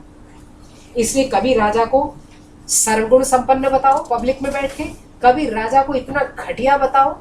और किसी किसी को टॉपिक ले लो, किसी आईएएस का भी ले सकते हो, जैसे किरण बेदी, बहुत ही आइडेंटिटी क्राइसिस है। अब लोग बोलेंगे, आपको रिवर्स दे देंगे, ये चीजें नेगेटिविटी हो जाती हैं सब कुछ डिजिटल होने के कारण। और वो आपका कैलिबर निखरता भी नहीं। जिस तरह हम बोल रहे हैं ना, तो हमसे नेक्स्ट जनरेशन है वो नहीं इतना सब बोलना चाहती, क्योंकि वो सब स्मार्टफोन पे लगे रहते हैं, they don't bother for others. तो हमने क्या किया, हमने उन्हें अपने आप ही गलत क्रिएट कर दिया। जिस एज में उसे दौड़ना चाहिए, बात करनी आनी चाहिए, दूसरे पब्लिक स्पीकिंग होनी चाहिए, वो सब चीजें गलत हो गई। इसलिए ये हमारी नेगेटिविटी है एजुकेशन सिस्टम की। किरण बेदी को भी तो ये कंपेल्ड होके वॉलंटरी लेना पड़ा रिटायरमेंट। हाँ बिल्कुल लेनी पड़ी। किरण बेदी ने जब इंदिरा गांधी की गाड़ी उठाई थी तब खबरें में आई थी कि किरण बेदी ने इंदिरा गांधी की गाड़ी उठाई। बाद में पता लगा सरदार लड़का नया नया अपॉइंट हुआ था। बिकॉज किरण बेदी का अपने जो स्टाफ, मेरे फादर कहा करते थे कि बेस्ट एडमिनिस्ट्रेशन वो होती है जिसके अंदर नीचे वाला आपके कोई कंप्लेंट ना करे, they should be all happy, ऊपर वाले आपसे नाराज चले, इसका मतलब यू आर सक्सेसफुल वन। जहां ऊपर वाले सारे खुश हो, हम दोनों अपनी गुप्त भाषा में, नीचे वाला हर आदमी नाराज हो, तो समझो एडमिनिस्ट्रेशन बिग जीरो। ऊपर वाले कभी खुश नहीं होंगे। वुड में थे, कनॉट प्लेस में भी रहे, जहां पर आकर के जो ना खोमचे वाला, वो भी पंडित जी नमस्कार पैर छूता था। हमें किसी से पब्लिक में क्या लड़ना किसी से, इसका मतलब है सक्सेसफुल है। तब क्या होगा, ऊपर वाले जो खाने वाले होंगे आपको तुरंत बदल देंगे। तो उसने एक सरदार लड़का नया नया अपॉइंट हुआ था ट्रैफिक में, तो उसने एड्रेस किया होगा अपने एम्प्लॉयज को, उसने वहां खड़ी देखी थी, और जब उसने चालान कर दिया उस लड़के ने, तो वो डर गया कि मेरी नौकरी चली जाएगी, नई नई नौकरी है, और ये गाड़ी तो प्राइम मिनिस्टर की निकली। तब उसने किरण बेदी से बात की, वो कहती तूने बड़ा अच्छा काम किया, मैं पूरा फाइट करूंगी। Then she fought for that employ, और वो एम्प्लॉय उसको ताज जिंदगी नहीं भूलेगा। हमारे कॉलेज में कृष्णमूर्ति सर ऐसे रहे हैं, उनको चौकीदार भी नहीं भूलता आज तक। तो जब वो रिटायर होने के बाद, also like मेरे फ्रेंड ने 3 साल पहले केजरीवाल की कंप्लेंट की थी in letter to prime minister president and release it in media, and Kiran Bedi called him up congratulate him. मैं बता रही कोई प्रॉब्लम है तो ऐसे लोग समाज में काम आते हैं। मैं जब वो अपनी बेटी, मेरे घर के पास उनकी बेटी रहती थी, अब तो ही इज नो मोर, जब वो आते थे हैदराबाद से तो मुझे फोन करते थे रात को, कल मैं कॉलेज जाऊंगा मुझे ले जाना। मतलब इतना अधिकार वो समझते थे। मेरे को अपॉइंट किया था उन्होंने, तो मैं सुबह उनके घर से ऐसे मुड़ के, उनके ग्रैंडसन उन्हें बैठा देते थे, उनकी टांग में तकलीफ हो गई थी एंड में, तो सीट पीछे करके बैठा देते थे। रास्ते भर वो मुझे कॉलेज बना कैसे, ईंट आई कहाँ से, कौन कैसे लगा, सब सुनाते जाते थे बड़े प्यार से, अपने मेरे को बेटी मानते थे। जब मैं कॉलेज में सोचती थी उतारूंगी कैसे, अभी वो पहुंचे नहीं होते थे, इतना स्टाफ लॉबी में खड़ा होता था उन्हें उतारने के लिए। This is called popularity. Doctor Reddy भी हमारे कुछ ऐसे ही थे, जाते जाते माली का हाल नहीं पूछते थे, और अगर वो माली कुछ कर रहा है, बेटा ऐसे नहीं, पौधा लगता, साथ ही बैठ जाते थे पैंट ऊपर करके, ऐसे होता है। देन यू फील कि पौधा को लगाना कितना इंपॉर्टेंट है, गेट के ऊपर काम करना कितना इंपॉर्टेंट है। गेट पे 2 ने किसी ने मारा, अब हमारी वीडियो बन रहा है, प्रिंसिपल निकलती भी नहीं, गेट कीपर क्यों 600 रुपए के लिए बेचारा अपनी जान खतरे में डालेगा। पहले अगर किसी ने ओए भी कह दिया गेट कीपर को, तो प्रिंसिपल खुद निकल के जाता था, तुमने मेरे आदमी को ओए कैसे कहा, चाहे पुलिस बुलानी पड़े। That is called administration. तब आपका सम्मान होता है, आप रिटायर होने के बाद भी एक लेवल के ऊपर जीते हैं, क्योंकि पद हमेशा नहीं रहता, आपका व्यवहार हमेशा रहता है। इसलिए हम हर टीचर को याद नहीं करते, हम हर प्रिंसिपल को याद नहीं करते, हम हर प्रोफेसर को याद नहीं करते। कईयों को तो ऐसे हंस के निकल लेते हैं। इसलिए व्यवहार इंपॉर्टेंट है। वो कहता है राजा बनना इंपॉर्टेंट नहीं है, to be popular is very important. इसलिए फिर स्थिति को क्या करे, फिर मात्स्य न्याय का प्रयोग करे पब्लिक में। अब तुम्हें अब डिसीजन भी लेना है कि हमें इसके आगे करना क्या। अब यहाँ पर कहता है चाणक्य मात्स्य न्याय, मात्स्य न्याय, मात्स्य न्याय होता है मछली वाला, मछली से वो कहे जब बहुत पब्लिक की आ जाए, कोई भाई हाँ भाई मोदी अपने आप में तो बड़ा ऑनेस्ट आदमी है पर साथ वाले नहीं आ रहे करने दे रहे, या एक्स को हटा दे, पब्लिक के बड़े अच्छे अच्छे होते हैं। अब वहाँ पर कभी कभी बैठ के ना ट्रेन वगैरह करते हैं, बिल्कुल चुपचाप होकर सुनो, बड़े अच्छे अच्छे डिस्कशन होते हैं। कोई कहेगा फाइनेंस मिनिस्टर उसकी नहीं सुनता, ये नहीं सुनता, तो आपको बहुत सारा खुराक मिलती है। खुराक मिलने के बाद आप एक पॉइंट मात्स्य न्याय वहाँ फेंको। मात्स्य न्याय का मतलब है बोलो देखो भाई शुरू से इस संसार में छोटी मछली को बड़ी मछली खाती है, उस बड़ी मछली को और बड़ी मछली खाती है, और उस बड़ी मछली को और बड़ी मछली खाती है, और फिर जो भी आदमी शरीफ होगा, गरीब होगा, छोटा होगा, वो तो बड़ों का जो है हाथ का बनेगा ही खिलौना, खाया ही जाएगा। ऐसा क्यों ना करा जाए कि हम सब इकट्ठे मिलकर एक यूनियन सी बना ले, और जिसमें कंट्रीब्यूशन इतनी इतनी हो, मैं तुम सबकी केयर करूंगा। आप देखो लोग कितने आपके साथ चलते हैं। इस तरह चीजों को फॉर्मेट करे कि पब्लिक अपनी खुशी से देना क्या चाहती है। कॉलोनियों में आरडब्ल्यूए बनी होती है ना, आरडब्ल्यूए के अंदर क्या सिस्टम क्या है, होना ये चाहिए कि हम अपनी फेंसिंग खुद करेंगे, हम अपने गार्बेज को खुद सेटल करेंगे, बिजली दिस दैट, बहुत सारी चीजें। अब बहुत सारी चीजों के अंदर अगर लोग म्यूचुअल कंसेंसस के साथ काम करके सेट करें कि हाँ हम इसके अंडर में काम करना चाहते हैं तो ठीक है। लेकिन अब वहां पर क्या हुआ, वहां फिर वही चीज शुरू हो गई कि दोबारा फिर इलेक्शन, अगली फिर इलेक्शन, अगली फिर इलेक्शन, उसका भी सारा स्ट्रक्चर खत्म हो गया। क्यों? क्योंकि हर टाइम आपको वैसे लोग नहीं मिलते। हमारी कॉलोनी में जैसे होता है, गाड़ी भी है ह्यूज पार्किंग, हमारी कॉलोनी में बहुत पार्किंग है, सारी सरफेस है। जब एक आरडब्ल्यूए आता है तो वो दूसरों वालों की गाड़ियां बाहर निकलवा देता है जो पैसे रख के रखी होती हैं, जब वो आते हैं तो इनके निकलवा देते हैं। गाड़ियां वो भी रखाते हैं, वो भी रखाते हैं। तो चौकीदार बड़ा शरीफ आदमी है, वो कह देता अब ये उस उसकी रखी हुई है, अब ये उस उसकी रखी हुई है, मैं सुबह दूध देने जाती बता देते हैं। आप इसका क्या करेंगे? इसलिए ये एक नेगेटिविटी है, इसको छोड़े। तब आप पब्लिक का रिस्पॉन्स देखो, what public want to contribute.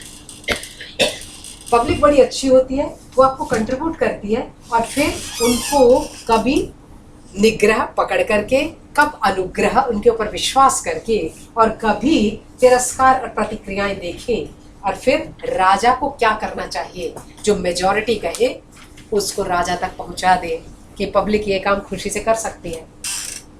अब क्या होता है, हमसे कोई पूछता ही नहीं कितना टैक्स दे रहे हैं। जो सबसे ज्यादा टैक्स देता है वो सबसे टूटी हुई सड़क से आता है। देख लो, 30% टैक्स देके कोई हमारे लिए अलग बनाया उसने? कुछ नहीं बनाया। हमारे सामने सामने ई रिक्शा चलती है, हम पीछे पीछे धीरे धीरे गाड़ी चलाते हैं। ई रिक्शा वाला कोई टैक्स नहीं देता, तो फिर क्या बेनिफिट हुआ? इसलिए लोग टैक्स बचाते हैं। टके सेर भाजी टके सेर खाजा, अंधेरे नगरी चौपट राजा। Got it? इसलिए ये जो है करने के बाद, और लास्ट हिस्सा कहता है आटविक लोगों को भी गुप्तचरी से न छोड़े। आटविक होते हैं जंगल में रहने वाले लोग, ये सन्यासी मुनि लोग, सारे लोग। क्योंकि राणा प्रताप ने अगली जो सारी तैयारी की थी ना, जंगल में रह के की थी हराने के लिए, आटविक को भी न छोड़े। अब ये अपने देश की एडमिनिस्ट्रेशन पूरी हुई। ये सारा विनय अधिकरण के अंदर राजा की अपनी बुद्धि इन सब चीजों में इन्वॉल्व है। कोई इतना बुद्धिमान हो तो चलाए।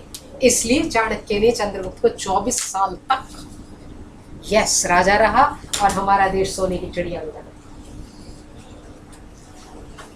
क्योंकि आप जब तक इंटेलिजेंट आदमी को किसी भी इंस्टीट्यूट में उठाते नहीं है, वो एक अच्छा चल रहा है एक व्हाट्सएप के ऊपर, एक वो जो बड़ा पुल गिर गया ना, कई लोग मर गए वाराणसी में, काशी जी की नगरी में, नीचे लिखा और कर दो रिजर्वेशन, फिर दोबारा गिरा।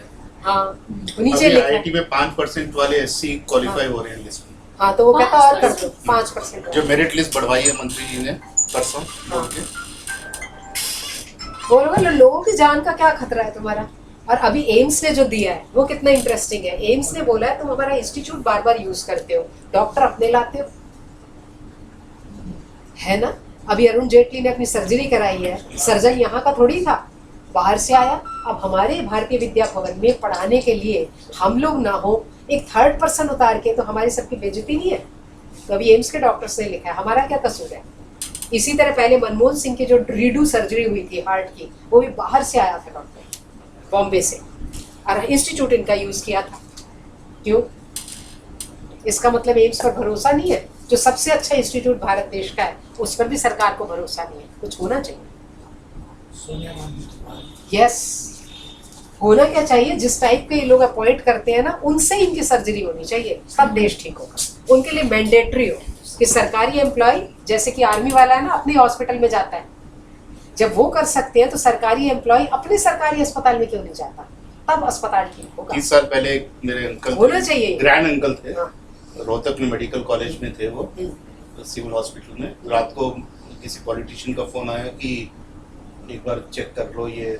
उनका डॉक्टर है हॉस्पिटल में, नहीं वो तो रिजर्व कैटेगरी का है। हाँ। उनका आपने तो रखा था। हाँ, क्योंकि आप 50% का बच्चा डॉक्टर बन रहा है, वो क्या करेगा?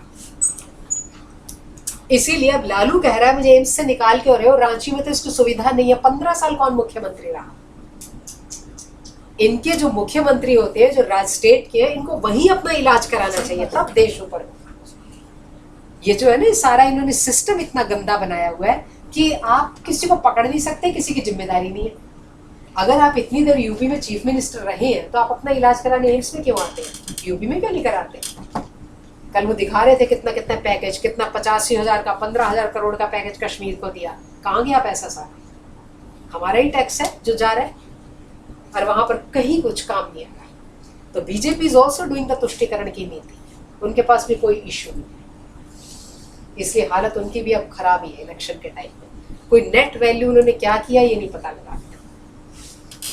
अब ये होने के बाद अपना देश सेटल हुआ, अब शत्रु देश को भी न छोड़े, क्योंकि हमारा जहां हम रहते हैं पड़ोसी बड़ा इफेक्टिव होता है।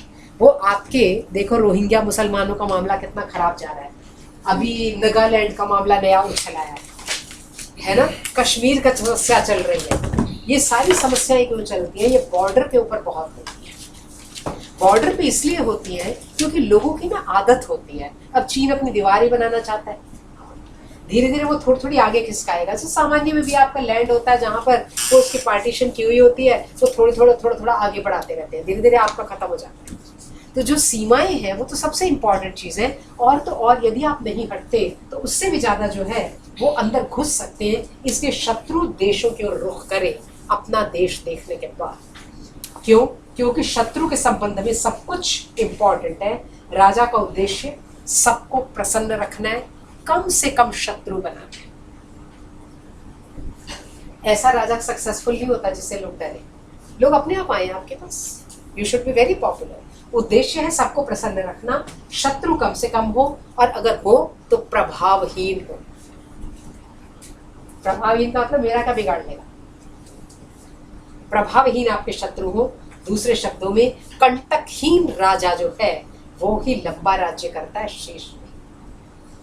अब गुप्तचरों के द्वारा शत्रु देश का, यही गुप्तचर जो है शत्रु देश के अंदर भी जाकर के काम करेंगे, उनको डबल सैलरी मिले। डबल सैलरी का मतलब उनको एक वेटेज यहां मिले, एक वेटेज बाहर मिले, ताकि ये ना पता लगे गुप्तचर है या उनके एम्प्लॉय।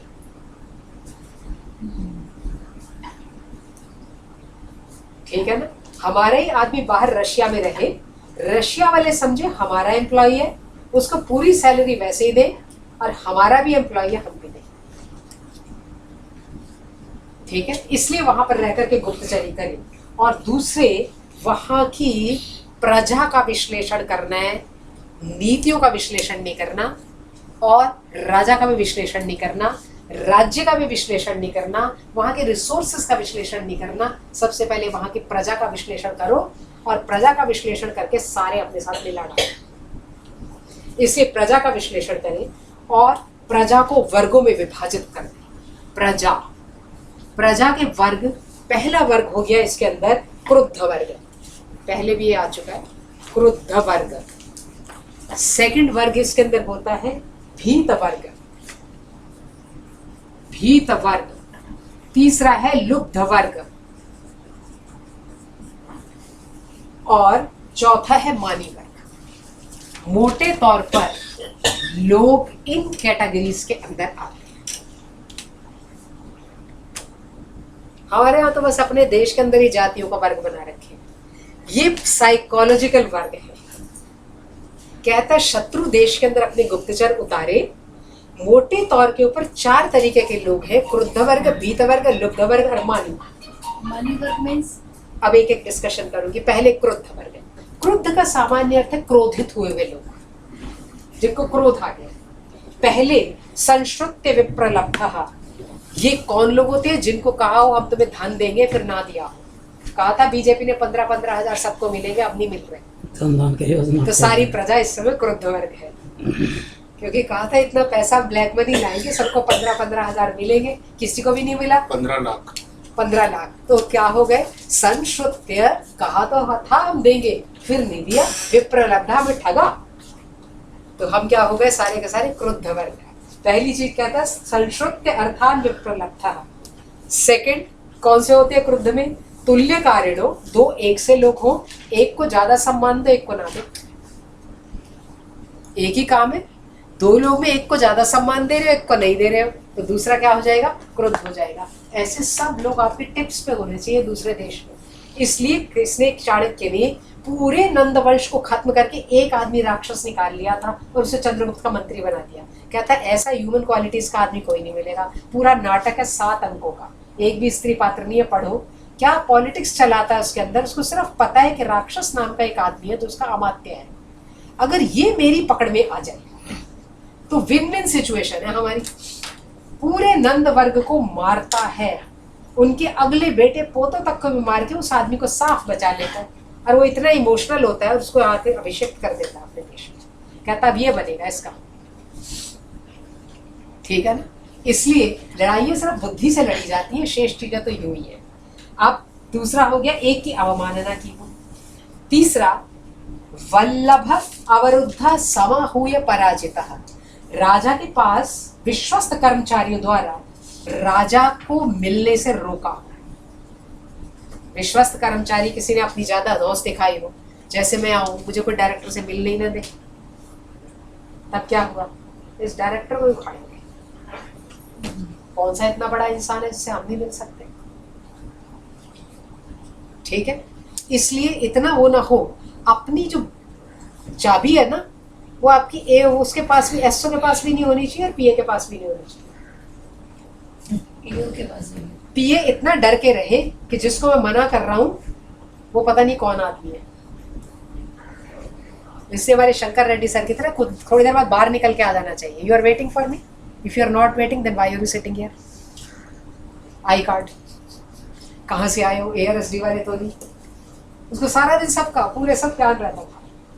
इसलिए आप इतने को अपने को इन्वॉल्व मत करो कि कमरे में ही बैठे हो, बाहर निकल के देखो, क्योंकि जो कमरे से बाहर नहीं निकलता वहां अपने जो पीए होता है मजे उड़ाता है। मैनेजमेंट में वॉकिंग अराउंड। हाँ, इसलिए यहाँ पर जो इम्पोर्टेंट चीज ये है कि आप किसी को राज कर्मचारी ने मिलने से रोक दिया हो, वो आपका क्रुद्ध वर्ग में आ जाता है, वो मिलने ही नहीं आता दोबारा। उसके बाद मोदी नहीं गया था अमेरिका मिलने दोबारा, अब उन्होंने बुलाया तो गया। जो पक्के लोग होते हैं दोबारा नहीं जाते, एक ही बार करते हैं उसके बाद नहीं करते। नेक्स्ट प्रवासोपतप्तः, लगातार प्रवास से जो आदमी तंग हो चुका हो। कई लोगों की ना कभी भी आईएएस लॉबीज के अंदर जो कई लोगों की कभी भी अच्छी पोस्टिंग हुई, पुलिस वालों के अंदर कईयों को कोई पोस्टिंग मिली ही नहीं। थाने पैसे देके चढ़ते हैं, थाने पैसे देके चढ़ते हैं। वो पुलिस की एक रिपोर्ट आई थी कि एक की ट्रांसफर की, वो गया ही नहीं उस ऑफिस में, दोबारा उसी में आके बैठ रहा है। और कई ऐसे पुलिस वाले हैं वो उसी थाने में पिछले 20 साल से, तो उनकी क्या हो जाएगी? मिली भगत हो जाएगी वहां के गुंडा और उनसे, फिर आपका कैसे क्राइम हटेगा? नहीं हट सकता। इसे प्रवासोपतप्तः, अशोक खेमका का केस जो है अभी जो आईएएस है, वो क्यों मिल गया केजरीवाल को? उससे सारे कागज थमा दिए क्योंकि उसकी एक बार भी हुडानी पोस्टिंग नहीं होनी थी अच्छी जगह। तो उसने सारे कागज इकट्ठा करता रहा और लाके सब केजरीवाल को दे दिया। लैंड का मामला शुरू हो गया। इसलिए ऐसा नहीं टॉर्चर करो किसी भी एम्प्लॉय को कि उसको कभी अच्छी जगह मिले ही ना। प्रवासोपतप्तः, ऐसा व्यक्ति भी क्रुद्ध वर्ग होता है। नेक्स्ट, कृत्वा वयम अपलब्ध कार्यः, व्यय करने के बाद भी काम न बने तब चीज खुलती है। इसमें आते हैं रिश्वत के केस। बड़ी बड़ी चीजें कैसे पकड़ी जाती हैं, एडमिशन के अंदर रिश्वत खाई कैसे पकड़ी जाती है। जब पैसे दे दिए फिर हुई नहीं एडमिशन तो तुम्हारा भांडा फोड़ देता है, वो क्रुद्ध वर्ग होता है। सारे ऐसे ही पकड़े जाते हैं, बड़े बड़े मंत्री सारे, फिर वो बाद में वीडियो बना लेता है उसके बाद। इसलिए खर्चा किया हो तो उसका ज्यादा सम्मान रखो, तब ढके रहोगे, नहीं तो क्रुद्ध वर्ग हो जाके दूसरे को सब कुछ बता देगा। फिर स्वधर्मात् दायात्व उपरुद्धः, जिसको उसके अपने धर्म और अधिकार से रोक दिया हो तुमने। पुलिस वाले क्यों नहीं क्राइम पकड़ते?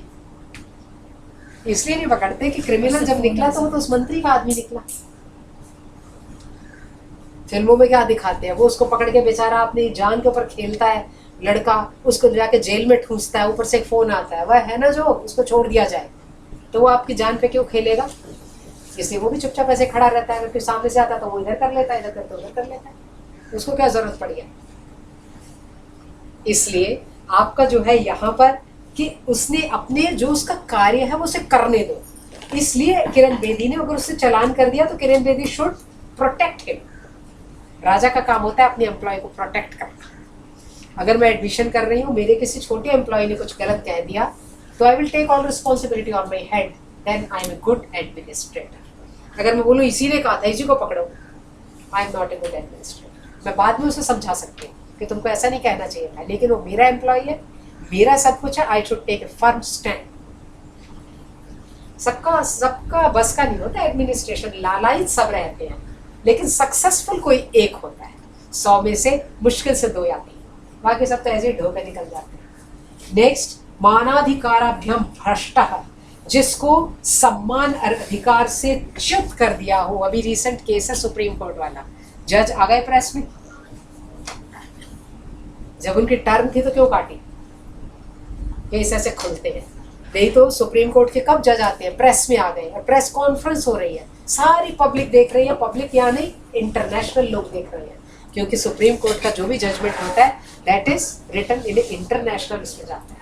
तो देखो कितनी बड़ी बेइज्जती हुई आपके देश में। इसलिए सम्मान अधिकार से जिसकी बारी हो उसे दो।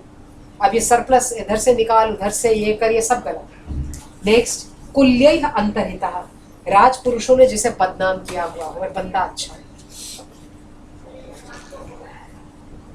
जिसकी बहुत ज्यादा कंप्लेंट जारी हो ना, जैसे पुलिस में प्रमोशन अगर होनी हो तो बहुत सारे ऊपर से प्रेशर्स आते हैं। इवन हम भी इंटरव्यू में बैठते तो बहुत सारे प्रेशर्स आते हैं, इसका XYZ, कोई कहे बिल्कुल बेकार है तो पुलिस वाला पहले क्या देखेगा, इसको कभी चार्जशीट हुई, इसका कभी ये हुआ नहीं हुआ, तो कहाँ से बेकार है? ये तुम्हारे मतलब का नहीं होगा, इसलिए तुम लोग उसको नेगेटिव करते हैं। इतनी बुद्धि राजा के पास होनी चाहिए कि आपको मरवा कौन रहा है, आपको आपका सगा पिए मरवा सकता है। इसलिए आप अपनी बुद्धि, आप अपनी आंखें, आप अपने कान, अपनी सब चीजें खोल के रखेंगे तब आप चलेंगे। इसलिए राजपुरुष बिना ही मतलब किसी को बदनाम कर देते हैं। कोलीग्स आपस में जिसका जिससे न बने, जैसे किसी कॉलेज में सब ऐसे हैं जो एक दूसरे को दे लेके सब करके ग्रुप बनाए, एक अलग आदमी आ जाए ना उसको सब ऐसे देखते हैं कि ये बेकार का आ गया, और बिना ही मतलब सब चीजें उसके ऊपर डालते हैं। अगर बड़े वाला भी उन्हीं का कान का कच्चा होगा तो वो अपने लिए क्रुद्ध वर्ग का आदमी पैदा कर लेगा जो उल्टा देगा सारी सल्तनत। ठीक है। नेक्स्ट, प्रसभा मृष्ट स्त्री का, जिसकी स्त्री को जबरदस्ती छीन लिया गया हो, वो भी पूरा बदला लेता है। जैसे पद्मावत फिल्म के अंदर अलाउद्दीन खिलजी उसे चाहता है, क्यों भाई? ठीक है, इसलिए वहां भी पक्की दुश्मनी हो जाती है, वो भी क्रुद्ध वर्ग है। नेक्स्ट है काराभिन्यस्तः, जेल में जबरदस्ती ठूस देना। जैसे इमरजेंसी में बीजेपी के लीडर्स को जेल में ठूस दिया गया। फिर कुछ लोग तो ऐसे निकल आते हैं जो लिख देते हैं इंदिरा गांधी चरितम, गुरु गोविंद सिंह चरितम, वो तो दूसरे पाले में आ जाते हैं, कुछ नहीं लिखते, गुस्से में आ जाते हैं। इससे पहचान होती है लोगों की। इसलिए जेल में जबरदस्ती ठूसना ये भी गलत है। नेक्स्ट, परोक्त दंडिता, दूसरे के कहने पे दंड दे दिया हो कि मोदी जी अगर बहुत अमित शाह पे विश्वास करते हो तो अमित शाह का ये आदमी गलत है, इसको तो बांध दो, तो मोदी जी खुद वेरीफाई ना करें गलत है या नहीं और उसके कहने पे दे दें। आपको क्या पता, पॉलिटिक्स में तो इस उंगली का इस पे भरोसा नहीं होता, इसका इस पे नहीं होता, इसलिए अपने दिमाग से चलना है। तो ऐसा व्यक्ति भी क्रुद्ध वर्ग में शामिल हो जाते हैं। नेक्स्ट, मिथ्याचार वारिता, जैसे झूठे इल्जाम लगा करके उसके ऊपर धार्मिक प्रतिबंध कर दो। जैसे आज तक VHP RSS कौन से ग्रुप है, कौन सा किसी ने किसी को मारा है ना, हमें बनेगा प्रतिबंध लगा दिया, RSS के आदमी को नहीं लेना, ये बड़ा खराब ग्रुप है, VHP को नहीं लेना, बजरंग दल को नहीं लेना, हमने प्रतिबंध लगा दिया उसके ऊपर। वो सदा आपको गिराने का ही काम करेंगे। अब वो आपके साथ नहीं है, अभी आपके साथ है, आप उन्हें नहीं पूछोगे, वो जाके अमेरिका से मिल जाएंगे और वहां से इकट्ठे होकर आके आपको गिराने। नेक्स्ट है सर्वस्व आहरितः, जिसका सब कुछ लूट लिया गया हो। जैसे पार्टीशन में हुआ था, पार्टीशन के अंदर जो लोग वेस्ट पंजाब से आए थे, आज तक भी अगर उन्हें बोलो ईद मुबारक, तो वो आपको जूता मारेंगे, क्योंकि वो लूट पिट के आए थे। उनके बच्चे छीन लिए गए थे, उनकी स्त्रियों के साथ दुर्व्यवहार हुआ था, उनके पास कुछ भी नहीं, क्योंकि my dad has seen that. कहते हैं अगर किसी ने उस सीन को देखा हो ना, हाँ मैडम भी पीछे कह रही है, तो दोबारा चुन चुन के इनको वहां निकालेगा बाहर। मेरे फादर यंग लड़के थे तब 16-17 साल के, तब आर्मी ने वो निकाला था, आर्मी थोड़ी पड़ गई थी कि वो जो होता है आर्मी के अंदर एक हिस्सा होता है कि जो कट फट के आते हैं उनकी जेब, वो गोली से उड़ गया, उसको मार दिया तो उनका आई कार्ड जो कुछ हुआ था जेब में होता है, जो भी उनकी पहचान होती है। अब वो पहचान कैसे करें कि कौन आदमी है। तब ये आर्मी ने एक भर्ती निकाली थी, गांव के कई लड़के गए थे, माय डैड ऑल्सो ज्वाइन, कहते वहीं से मैं थोड़ा स्ट्रॉन्ग होना शुरू हुआ। बच्चा था उससे पहले, तो वहां पर वो जो कटी फटी लाशें आती हैं उनके कागज निकाले जाते हैं, फिर जोड़ जोड़ के उन्हें पढ़ा जाता है, क्योंकि किसी की वो आधा टूट गया, किसी का आधा जल गया, किसी का आधा खून से भीग गया, उसका जोड़ा जाता है ये आदमी है कौन।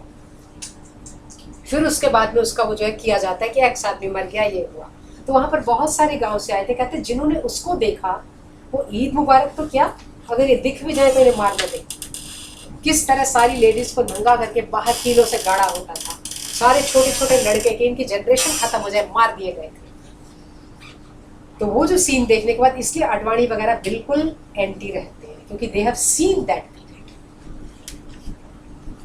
इसलिए यहाँ पर कहता है जब ऐसी जिसका सभी कुछ लुट गया हो वो कभी भी आपके साथ नहीं होगा, वो क्रुद्ध वर्ग है। इसलिए नेहरू ने तभी किया था कि राजेंद्र नगर वगैरह इनको स्पेशल प्लॉट दिए गए थे उसमें, नहीं तो वो जाके किसी और से मिल जाते। फिर अगला है बंधन परिकृष्ट, अशक्त कामों में लगा करके उसको बार बार पीड़ित करना। अब मैं एग्जांपल देती हूँ कश्मीर का। कश्मीर के अंदर क्या है, अभी किसी ने कोर्ट में डाला है केस, उसमें ये डाला है कि जो ये ह्यूमन राइट्स वाले हैं, ये बताया जाए, डिटेल दी जाए ह्यूमन राइट्स वाले, उनको जाने निकलने ठंड लग रही। ह्यूमन राइट्स वाले ये बताए कि इनके कितने लोग जो है लड़ाई में शामिल थे, इनके घर से कौन कौन मरा उस लड़ाई में। जो ये जब सेना जो कुछ भी करने लगती है बीच में आग उठते हैं कि ह्यूमन राइट्स है, ह्यूमन राइट्स है, उनको अपनी तरह काम ही नहीं करने देते, और पॉलिटिशियन उनकी बैकअप करते हैं ह्यूमन राइट्स की। तो कहते हैं इतने पॉलिटिशियन, इतने लोग, पूरी डिटेल बताओ, इनके कितने लोग मिलिट्री में हैं, इनके कितने लड़के आज तक मारे गए, इनके कितने लोग ये हुए, किसी का कोई नहीं निकलेगा। यहाँ AC रूम में बैठ के ह्यूमन राइट्स की बात करते हैं, और वहां पर जाकर के वो प्रैक्टिकल सिचुएशन क्या फेस कर रहा है इसको नहीं देखते। वो लड़का जो वहां काम कर रहा है वो 2-3 तरफ से मरता है, अपनी नौकरी से जाता है, अपनी जान से भी जाता है, अपने सुपीरियर से जाता है, और मंत्री भी उसे कुछ नहीं करता। अच्छा है ये केस, ऐसे केस आने चाहिए। इसलिए इस टाइप के लोग जो हैं, आपको क्या है, अशक्त कामों में लगाओ, पहले कहो जाओ तुम सीमा की वो करो, चौकसी करो, और उसके बाद फिर ऊपर तुम दखलंदाजी करते रहो, क्योंकि we know the situation best जब हम वहां काम करते हैं। ये भी एक बहुत बड़ा फेलियर है इस गवर्नमेंट। प्रवासित बंधु वर्ग, जिसको बंधु बांधवों के साथ अज्ञातवास दे दिया हो, जैसे पांडवों को निकाल दिया, कहते जाओ अज्ञातवास में रहो, वो पूरा बलदल बना के बाद में आए और महाभारत का युद्ध जीत गए। ये सारे के सारे क्रुद्ध वर्ग हैं। ये समाज के अंदर रह के शत्रु देश में इन लोगों का पूरी पहचान लिस्टें बना के रखो। इसलिए फेसबुक पे आप केस डाला है। फेसबुक जो कर रहे हैं ना डिजिटल वगैरह, एक तरीके से ना, मैं ये नहीं कह रही कंप्यूटर बहुत अच्छी चीज़ है, मैं भी आधे से ज़्यादा चीज़ें इसी में करती हूँ, आधे का तो पौनी करती हूँ, मगर हम अपना पूरा डाटा इसमें डाल रहे हैं जो हमारा है ही नहीं। We are giving the easy, जो हम उनको अप्रोच दे रहे हैं अपने अंदर घुस के। अब फेसबुक का केस निकला है ना, देख लो, एक एक आदमी का हिसाब उनके पास है। फेसबुक पे कितने अजीब अजीब सवाल हैं, आपकी liking, your favourite movie, your favourite song, your, मतलब आप किस हद तक वहां पर खुल जाते हैं, and other person is using all the data of you. ये अगला नेगेटिविटी है डिजिटलाइजेशन। इसलिए जो है ना, अभी ये प्राइवेसी वाला, राइट टू प्राइवेसी है कि आपको हमारे आईज का दिस सारे कुछ आ गया, आधार लगा दिया, आधार के बाद मुझे आपका सभी कुछ दूसरे के पास चला गया, व्हाट फॉर, सीक्रेसी कह देगी। इसलिए ये अलग नेगेटिविटी यहाँ पर हो गया। ये सारी की सारी चीजें क्रुद्ध वर्ग कहलाता है। सेकंड है भीत वर्ग। ये सारी आपके पास डिटेल होनी चाहिए गुप्तचरों के पास, तब आप एक स्टैटिस्टिक्स क्रिएट करेंगे कि वहाँ के लोग राजा को चाहते हैं या राजा को नहीं चाहते। अगर ज्यादा लोग नहीं चाहते तो आपका काम बड़ा आसान है। अगला है भीत वर्ग। पहला स्वयं उपहृता। भीत का अर्थ होता है डरे हुए लोग। समाज में बड़े सारे लोग डरे हुए ही होते हैं। डरे हुए लोगों की पहली पहचान है स्वयं उपहृता। लोभ के कारण खुद ही दूषित हो गया, अब किसी को मुंह दिखाने लायक नहीं है, कहता भैया हम राजा का बड़ा सम्मान करते हैं। आजकल तो ऐसे ही लोग ज्यादा अपॉइंट हो गए। कोई ना कोई उनका आपस में कुछ पैसे का हिसाब किताब है, कुछ है, हाँ जी हाँ, बहुत अच्छा प्रिंसिपल है, बहुत अच्छा राजा है, अंदर क्या कॉज है ये नहीं पता, वो खुद ही डरे हुए। नंबर 2, पाप कर्मा भिख्यात। पाप कर्मों से कुख्यात हो गया, जैसे कि गैंगस्टर्स है। अब एक पकड़ा गया ना, वो कहता मैं तो बड़े बड़े गैंगस्टर को भी कुछ नहीं मानता, मेरे सामने सब छोटे हैं। वो भी डरे हुए होते हैं। बेसिकली ये लोग बड़े डरे हुए होते हैं। उस डर के तहत ही अभी पुलिस तो ऐसे जा रही थी, उस वक्त मुझे ही देख रहे हैं, पहले गोलियां बरसानी शुरू कर देते हैं। हमें पुलिस देखे तो क्या कर लेगी, लेकिन ये लोग खुद ही डरे होते हैं, एडवांस में काम करते हैं। तीसरा, तुल्य दोष दंडेन उद्विग्न। समान दोष वाले अपराधी के दंड को देख के जो बेचैन हो गया। जैसे ये जो अभी निर्भया वाला केस चल रहा है, अभी तो शुरू हुई थी ट्रायल, एक ने अपनी आत्महत्या कर ली, एक ने कर ली थी ना आत्महत्या। जो 16 दिसंबर वाला केस है, क्यों डर गया? हाँ, डर क्यों गया? क्योंकि दे कैन नॉट सी कि ट्रायल में जो एक लंबा चल रहा है मेरे ऊपर भी आएगा। दूसरे को देख के कई लोग डर जाते हैं। इस मामले में कई जगह इस्लाम का जो पनिशमेंट सिस्टम है वो अच्छा है। वो क्यों अच्छा है? क्योंकि वो एक ऐसी सजा देते हैं कि बाकियों के लिए बेंचमार्क बन जाती है। ये आर्मी में होता है ऐसे। श्रीनगर में हम कुछ देर रहे ना, सुबह 17-18 साल के लड़के होते हैं, बच्चे से होते हैं, जिसका बटन साफ नहीं है, जिसका ये साफ नहीं है। मैंने तो पहली बार देखा, such an important things for their, और बड़ा तरस भी आया। तो सोचा भगवान तुझे अच्छी नौकरी देगी। वो बच्चे चलो खड़े हो जाओ, ऐसे वो कमांड देता है, वो सीधे खड़े एकदम।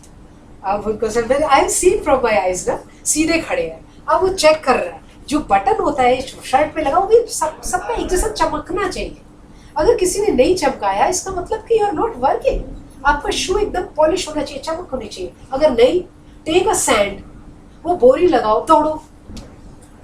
अब एक को ऐसे मिला तो एक को दौड़ना पड़ा पार्क में, अगले दिन बेचारा खूब चमका के आया, तीसरा भी चमका के आया। ये भी स्कूल खराब होने का एक मेथड है। स्कूल के अंदर पहले क्या होता था, कान पकड़ के वो मिलती थी सजा, दूसरा होमवर्क ठीक करके जाता था, मुझे ना मिल जाए। अब किसी को कुछ कह नहीं, क्योंकि एक हम बेंचमार्क स्थापित करते हैं, बाकी लोग जो डरपोक टाइप होते हैं ना, डर जाते हैं, फिर वो करते ही नहीं। इसलिए आर्मी सब सुधरी हुई होती है, because they got punishment. Next है पर्याप्त भूमि ही। भूमि का अपहरण करने वाला, ये भी बड़ा डरा हुआ होता है, क्योंकि भूमि का अपहरण बड़ा अजीब। आजकल सब बिल्डर डरे हुए हैं। सहारे वाले को भी डाल दिया उन्होंने जेल में, अब वो आम्रपाली के पीछे पड़ गए, किसी को कुछ कर दिया, किसी को कुछ कर दिया। आजकल प्रॉपर्टी के दाम बिल्कुल नीचे जा रहे हैं, देख लो। वो से वड्रा के ऊपर भी डाला हुआ, सारे बिल्डर पकड़े हुए। तो ये बड़े डरे हुए लोग होते हैं बिल्डर हमेशा। मेरे साथ पिछले साल हुआ था। हाँ। एक आदमी ने पहले धमकी दी कि I will get you and your family killed. RW की पॉलिटिक्स। हाँ, देख लो, आरडब्ल्यू भी बड़ी खतरनाक है आपके साथ। Then nothing happened for a couple of months and he sent me legal notice for मानहानि का दावा 10 करोड़ का। अच्छा, चल रहा है अभी केस? नहीं, हाँ, मैंने जवाब दिया उस पर, उसने जवाब नहीं दिया। अच्छा, डरा रहा था। चलो, डरा रहा था। he's been a CEO of 2 multinationals, Yes. US multinationals this guy। हमेशा डरा हुआ आदमी उसका है। बाप डीजीपी रह चुका है यूपी बस। पुलिस। इसलिए जितने बिल्डर होते हैं ना, ये मत समझो बड़े पैसे वाले होते हैं। हर नहीं, वो लड़कों बिल्डर को- नहीं है। हाँ, अच्छा, वो डिफेंस दलाल है। बाप होगा DGP रह होगा चुका है। होगा होगा, बिल्कुल बट वो होगा। डरा हुआ था बिल्कुल क्योंकि गलत काम किया था। हाँ, बिल्कुल। इसलिए लोग बड़े डरे हुए होते हैं। यहाँ ठीक हाथ डाला सरकार ने, यहाँ हाथ ठीक डाला है, क्योंकि ऐसे 5-6 पकड़ने में बाकी डर जाते हैं। ये भीत वर्ग है। नेक्स्ट, दंडेर उपहर्ता, जो दंड से वश में किया गया हो। जैसे शीना बोरा का केस चल रहा है ना, INX मीडिया वाला, उसके अंदर क्या किया, जो उसने ड्राइवर था उसको डरा दिया, अब वो सरकारी बन गया। जितने भी क्राइम पुलिस क्रैक करती है, उसमें से एक आदमी बीच का चाहिए होता है, तो इतना डरा धमका देती है कि एक को ना सरकारी गवाह बना लेती है, तो क्राइम पूरा खुलता है। तो अब जो ड्राइवर था ना, जिसके साथ वो ले गई थी बॉडी को और दफनाया जलाया, वो सरकारी बन गया, उसको पैसा देते हैं। तो ये जो है, ये भी डरे, अगर उसने ठीक नहीं बताया तो मार देंगे, तो ये भी भीत वर्ग है। नेक्स्ट, सर्वाधिकरणस्थ, जिसका सभी राजकीय विभागों के ऊपर अधिकार हो। तुम देखना कहीं की जगह नहीं, जिसको जो आप क्या कहते हो, व्हाट यू से इन अ लोकल लैंग्वेज, बड़ा चमचा, वो भी बड़ा डरा हुआ आदमी होता है। कई के लोग होते हैं उसका ना, यहाँ भी सब पूछ रहे, उसे वहाँ भी पूछ रहे, इधर भी पूछ रहे, उधर भी पूछ रहे। फॉर एग्जाम्पल, अब मैं लेना नहीं चाहती, आपको सभी को पता लग जाएगा। वो डरे हुए होते हैं। क्यों डरे होते हैं? कहीं कहीं से ना उसकी आइडेंटिटी खत्म न हो जाए, वो डर के तहत काम करते रहते हैं। कुर्सी वाला भी उन्हें पकड़ के रखता है, कुछ भी काम कराना, वो तो वह यूनिक पीस है। इसलिए यहाँ पर है वो, ये सिंह ही उसके पीछे गलत लगा कि उन्होंने उसको सीधा ही कह दिया था। शर्मा लीजिए, सिंह की भी बेइज्जती होती है, सिंह की भी बेइज्जती होती है, जिस तरह के आपको वो पूरी जगह में। अब यहाँ पर क्या है, वो आदमी क्या होता है, अपनी आइडेंटिटी, आजकल तो बहुत है, उपनिषद के अंदर, और उपनिषद के अंदर ना ऐषणा शब्द है। पहले होती थी पुत्रैषणा, वित्तैषणा, आजकल होती है फोटैषणा। मेरी फोटो छप जाए, हाँ जी, फोटो छप जाए, मीडिया में आ जाऊं मैं, टीवी पर भी मैं दिख जाऊं, लेकिन दाती महाराज की तरह उल्टा भी हो जाता। टीवी पे आ रहे थे आज। आ रहा था जो, वो सही है। पुलिस कह रही है कि जिस तरीके से, जिस विश्वास से वो लड़की बता रही है, ये सच निकलेगा।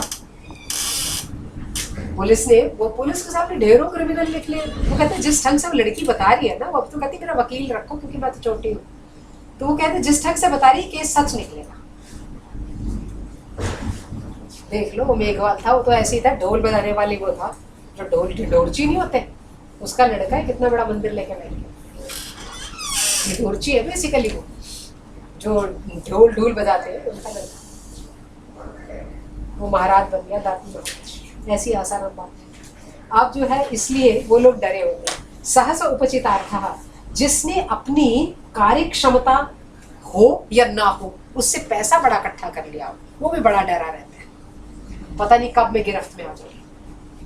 जिनको कुछ आता होता नहीं होता ना, प्रोफेसर बन जाए, पता नहीं कब मटियामेट हो जाए, मंत्री बन जाए, कब ऊपर से नीचे गिर जाए, कुछ पता नहीं। वो डरे डरे मंत्री होते हैं। मंत्री तो बन जाते हैं, प्रोफेसर तो बन जाते हैं, टीचर तो बन जाते हैं, पर क्लास में एक छोटे बच्चे से भी डरते रहते हैं, पता नहीं क्या हो जाए। ये भी भीत वर्ग है। फिर तत्कुलीन उपांशसुः, जो राजा की किसी वंशज हिस्सेदार के साथ किसी कारण से चिपका रहता है, वो भी बड़ा डरा रहता है। जैसे कोई राहुल गांधी के साथ चिपका हो, जब इंदिरा गांधी प्राइम मिनिस्टर थी, इसलिए मोदी अपने साथ किसी को रखता ही, ये प्लस पॉइंट है। कुछ चीजें इस गवर्नमेंट में, कुछ चीजें अच्छी हैं, ऐसे पर्सन मोदी इज गुड, लेकिन पॉलिसीज तो ठीक नहीं। तुष्टिकरण की नीति कभी करनी नहीं चाहिए जाती, इससे आदमी का ना इमेज जमता है। जो कहना है एक बार कह दो। उसके बाद वंशज या हिस्सेदार के साथ लगा हो, लोग भी बड़े अजीब होते हैं। एक्स आदमी ये बड़ा है ना, उसके साथ चिपक जाएंगे और वो उसी के साथ चिपके रहेंगे, वो भी बड़े डरे हुए लोग होते हैं, क्योंकि उसको एक से नहीं डरना पड़ता, दो से डरना पड़ता है। हमारे एक बॉस, वो लोग जानती होगी, नाम नहीं बताऊं, बोला कि एक आंध्र पॉलिटिक्स में एक मंत्री था, तो वो जो भी उसके पास जाता, कागज ऐसे बढ़ाता, तो मंत्री जी कुछ लिखते, मंत्री जी लिखते नॉट अलाउड। इसको जोक से समझ आ जाएगा किसने सुनाया। Not allowed, talk to my wife. फिर आदमी घर जाता, हिसाब किताब हो जाता, तो आता तो ई ऐड कर देता, नोट अलाउड, ई जोड़ देता। कहीं ओवर राइटिंग नहीं है, कहीं कुछ नहीं, हिसाब सेटल हो। इसलिए ऐसे लोग उससे भी डरते हैं जो कुर्सी में बैठा है, और जो उसका बेटा पोता या वाइफ है उससे भी डरते हैं, कभी उल्टा ना बता दे, वो डबल डरपोक लोग होते हैं। इसके बाद प्रद्विष्टो राज्ञः, जिससे राजा का द्वेष रखता हो, वो लोग भी परेशान रहते हैं। जैसे कांग्रेस का नामो निशान मिट गया, मैं देख लेती हूँ फिर वीडियो बनाओ आपके साथ। अगर उन्होंने प्रणब मुखर्जी को लिया होता तो शायद सीन डिफरेंट होता, लेकिन डर क्या था, प्रणब मुखर्जी तो मेरी मानेगा नहीं, वो तो टेढ़ा आदमी है, वो मानेगा नहीं, इसलिए उसको राष्ट्रपति बना के अलग कर दो। हमारा राष्ट्रपति बन गया, दूसरों को ऑपोजिशन को कुछ नहीं है, और जिसको बैठाया वो बिल्कुल यस, अब कांग्रेस को कोई नाम ही नहीं ले, खत्म हो गई 10 साल में पूरी। पहले में तो फिर भी मेजॉरिटी मिली, दूसरे में नहीं मिली, उसके बाद खत्म ही हो गई। अब लोग पहले ही हंसते हैं, ठीक है। इसलिए यहाँ पर कहता है कि जिसका राजा द्वेष रखता हो, और या राजा से जो द्वेष रखता हो, वो लोग भी सारे भीत वर्ग के अंदर आते हैं, ठीक। थर्ड है लुब्ध वर्ग। लुब्ध वर्ग के अंदर छोटे लुब्ध का अर्थ होता है लोभी लोग। लोभी है परिक्षीणो अत्यात्म, जिसका धन वैभव सारा खत्म हो गया हो, अब वो आपकी तरफ देख रहा हो, कुछ दोगे तो मिलेगा, वो भी आपकी बड़ाई करता रहेगा। राजा को ना सिर्फ एक आदमी से बचना चाहिए, चापलूस। एडमिनिस्ट्रेटर को सिर्फ एक आदमी से बचना चाहिए, चापलूस। वही एडमिनिस्ट्रेटर मरता है जो चापलूसी लाइक करता है। उसका जब वो कुर्सी से उतरता है तो देखता वो तो सारे मेरे साथ है ही नहीं, एक भी नहीं है। और जो थोड़ा कड़वा बोल दे वो बढ़िया रहता है, लेकिन निकाल बोल के चला जाता है, उसको कोई मतलब नहीं। इसलिए परीक्षण है, जिसका सब कुछ खत्म होगा तो कहेगा आप तो महान है, आप तो ये हैं। वो कहता है ना, मंत्री जी रोज राजा की बड़ाई करते थे, तो राजा कहता था, तो राजा को मटर बड़े पसंद थे, राजा रोज मटर की सब्जी खाता, मंत्री जी भी साथ खाते, तो मटर कितने शानदार बने, तो मटर बड़े शानदार बने, मटर बहुत बढ़िया है, कमाल की सब्जी है, आलू डाल दो तो और अच्छी है। मंत्री उसको आगे बढ़ा देता, राजा खाना खा लेता। कई दिन बाद उसको मटर से मन उबा तो बैंगन बन गए, तो बैंगन उसने कहा बड़े अच्छे बने। कहता जनाब बैंगन तो क्या कमाल की चीज है, नीचे से काला ऊपर कलगी लगी रहती है, वो तो बादशाह दिखता है बैंगन, तो ये तो बहुत ही कमाल की सब्जी है, ये तो इतनी बढ़िया है कि कई तरीके से बन सकती है। कोई तीसरा सुन रहा था, कहता क्या कमाल है, कल तो मटर मटर कर रहे थे, आज तुम बैंगन बैंगन कर रहे हो। वो कहता तुम चुप रहो, मैं राजा की नौकरी कर रहा हूँ मटर और बैंगन के लिए। इसलिए ऐसे लोग भी मिलते हैं। परीक्षीण, ऐसे लोग जो है जिनका कुछ है ही नहीं, वो तो कहेंगे आप महान हैं, आप सब कुछ हैं, आप तो भगवान बन चुके हैं। ऐसे लोगों से सावधान रहो। कदर्य, कायर लोग, वो लोग बड़े डरपोक होते हैं, बड़ा सेफ गेम खेलते हैं, कहते हैं भाई अपने को क्या लेना है, कुछ भी हो, अपने आराम से अंदर ही बैठ जाओ। कायर लोग, वो भी लुब्ध वर्ग होता है। क्यों? कायर लोग क्या करते हैं, इधर इधर दोनों तरफ अपना रखना चाहते हैं, ठीक है, दोनों तरफ अपना रखना चाहते हैं। क्यों? क्योंकि इधर से क्या पता मिल जाए, क्या पता इधर से मिल जाए, जहां की तरफ होगा वहां को हो जाएंगे। इसलिए वो आपको ये भी नहीं कहेंगे कि राजा खराब है, ये भी नहीं कहेंगे कि वो नहीं खराब है, तो सेफ साइड चलेंगे। नेक्स्ट है व्यसनी और अपव्ययी व्यवहार वाला, ये भी लुब्ध वर्ग होता है। व्यसन होते हैं शराब पीना, जुआ खेलना, इस ऐसे आदमी को पैसा सदा थोड़ा रहता है, जितना भी आ जाएगा वो खर्च हो जाएगा। अपव्ययी का मतलब है फालतू का पैसा खर्च करने वाला। आपको एक काम जो है वो छोटी मारुति में चल सकता है, लेकिन वो बड़ी गाड़ी ब्रेजा लेके चलेगा, अपव्ययी। जो काम छोटे में हो सकता है वो नहीं, उसको भी बड़ा शोषागिरी के अंदर पड़ने वाला है, ऐसा आदमी भी सदा ही गरीब रहता है, इसको लुब्ध वर्ग कहते हैं। फिर मानी वर्ग, मानी वर्ग होता है जो सम्मान चाहता हो, अपेक्षित हो। पहला ये आत्मसंभावित हो, अपने को महान मान के चलता है, ठीक है। दूसरा मान काम, चाहता है मेरी लोग प्रशंसा करें, लेकिन याद रखो जब कोई ये प्रशंसा करेगा तो निंदा भी करेगा ही कभी न कभी। प्रशंसा चाहता है। शत्रु पूजा वर्षिता, यदि किसी शत्रु को, जो उसका शत्रु है, उसको सम्मान दे दिया, जैसे मान लो मैं सामने जो है इनसे मेरी नहीं बनती और किसी ने कह दिया तो कमाल के, तो क्या होगा, अंदर ही अंदर दुश्मनी पैदा हो गई। अच्छा, इसको अच्छा कह दिया, ओहो गड़बड़ हो गई। तो ये जो है ये भी मानी वर्ग में आया। और फिर नीचे ही उपहिता, नीच लोग जिसको प्रशंसा देते हैं, बड़ा अच्छा आदमी है, बड़ा अच्छा आदमी। जैसे मैंने अभी कहानी सुनाई, चोर धन बांट रहे थे, धन बांटते कहते राजा कितना अच्छा आदमी है। तो ये जो है नीच लोगों से प्रशंसित। और तीक्ष्ण, तीक्ष्ण प्रवृत्ति वाला साहसी व्यक्ति और भोगेन असंतुष्ट, कितने भी भोग उसके पास हो असंतुष्ट ही रहता है। तो देखिए ना, कहीं वो हमेशा ही असंतुष्ट रहता है। किसी ने पूछा तुम रोज मकान बनाते रहते हो, कब पूरा होगा तुम्हारा? कहानी है छोटी सी। वो कहता है कि देखो पहले मेरे को ये था मैं पढ़ के नौकरी लग गई है, अब मैं सोचता था कि मैं मकान ये कर लूँ, फिर मेरे बच्चे बड़े हो जाए, पढ़ जाए, सब कुछ हो गया, और फिर जिंदगी में नया क्या करूँ? एक दिन दीवारें खुर्च के ठीक कर लेता हूँ, अगले दिन ये लगा देता हूँ, फिर ये कर देता हूँ, पहले हटा के फिर कर देता हूँ। ओहो, सोचा रोज ठक ठक होती रहती है, ये तो इसकी रिक्रिएशन है। कभी संतुष्ट नहीं होते कहीं। एक कार ले ली, काम नहीं चलाना, उफ, पड़ोसी के घर देखो कैसी खड़ी है, उसको बेचना है, फिर नई लेनी है। तो ये ऐसे लोग भी जो है मानी वर्ग के अंदर। अब गुप्तचर इन सबको अपने कंट्रोल में, क्रुद्ध वर्ग के पास जाकर के क्या करे, राजा तुम्हारा ना पहले वो क्रोधित है, बड़ा अंधा है, चौपट राजा है बिल्कुल, इसको कुछ नहीं आता, तुम्हारे लिए कुछ करने वाला नहीं है। जैसे आजकल जितने आरक्षण नहीं मिलने वाले और मिलने वाले दोनों ही क्रुद्ध वर्ग हो गए। वो कहता है हमारे लिए किया है पर कोर्ट से ये करा दिया, हो नहीं रहा, और जिनको मिला ही नहीं वो भी क्रुद्ध वर्ग हो गया। सारे ही क्रुद्ध वर्ग होने के बाद इसलिए वहां पर गुप्तचर क्या कहे कि तुम सबके लिए कुछ नहीं करने वाला, अच्छा है भाग लो यहाँ से तुम सारे। हमारे यहाँ के अच्छे अच्छे पढ़े लिखे बच्चे, अब मेरी अपनी भतीजी जो है वो भी कनाडा जाना चाहती है।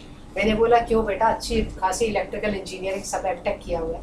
कहती है आपको पता ही है बुआ, यहाँ पर मुझे मिलना क्या है? आप किसी बच्चे से बात करो, यहाँ हमें मिलना क्या है? वो सब भी बाहर, और दूसरे देश को हमें कम पैसे देके अच्छी फोर्स मिलती है। That is the method. दूसरा देश है, इसलिए दूसरे देश के अंदर आपके चली जाएगी क्रीम और आपका ब्रेन ड्रेन होगा। उसके बाद आप कर लो, नया यूजीसी ने एक रूल बना दिया है, जो बाहर गए हुए हैं उनको तुम रख सकते हो कितने दिन, उनको यहाँ के लोग टिकने ही ना देते। बाहर से जो आएगा पायलट की तरह उतरेगा हमारे कॉलेज में, लोग कितना टिकने देंगे उसे? एक आधा लेक्चर करा के बाहर भेज देंगे, वापस जाओ अपनी यूनिवर्सिटी में। हमने सुन लिया, हमने भी अपनी रिपोर्ट बना ली कि 4 फॉरेन से आए, हो गया, हमारा भी बन गया खाता, तुम्हारा भी बन गया खाता, गुड बाय। या हमने अपना जैक लगाया, तुम हमें बुला लेना, हम तुम्हें बुला लेंगे, हो गई ना इंटरनेशनल कॉन्फ्रेंस, बस। तो ये सब चीजें रिसोर्सेज वेस्ट करती हैं। तो क्रुद्ध वर्ग के अंदर जो है उनको कहे तुम ज्यादा अच्छा ये है, छोड़ो और दूसरे राजा के पास चलो। भीत वर्ग के अंदर कहे जैसे डरा हुआ सांप होता है ना, विष उसी को जो पकड़ता है ना उसी के ऊपर उगलता है, सांप की पहचान है, तो उसे पकड़े उसी के ऊपर विष फेंकता है, दूसरे के ऊपर नहीं आता। तो ये राजा जो है ना, जिससे तुम शंकित हो, क्रोध हुआ ना तो तुम्ही को मारेगा। वैसे भी चाणक्य कहता है, चाणक्य का फॉर्मूला ये है कि अगर राजा आपको जा रहा हो और देख ले तो समझो खतरा है, देख के कहे हेलो तो और खतरा है, हाथ मिलाए तो और ज्यादा खतरा है, कहे तुम कैसे हो तो समझो खतरा बहुत मंडरा रहा है, कहे आप चाय पियेंगे मेरे साथ तो समझो मौत निश्चित है। मोदी जी तो मुझे जानते नहीं, वीडियो देखेंगे तो ही जान पाएंगे, लेकिन जिनको जानते हैं उनके लिए खतरा है। मुझे तो जानते ही नहीं मेरे पर क्या प्रॉब्लम आने वाली, जिसको जो जानते हैं, क्योंकि जब हम फंसने लगते हैं तो सबसे नजदीक के आदमी को फंसाते हैं। पॉलिटिक्स में यही फंडा, ठीक है। इसलिए भीत वर्ग को कहो तुम यहाँ से भाग जाओ, तुमको तो पहले ही पकड़ने वाला है। इसलिए देखो आरक्षण खत्म होने वाला है, हाय हाय शुरू हो जाती है जेएनयू में। हुआ नहीं है अभी, हुआ है ही नहीं, 4 साल से यही हो रहा है। अब तुम सबको फेल कर दिया जाएगा, हाय हाय शुरू।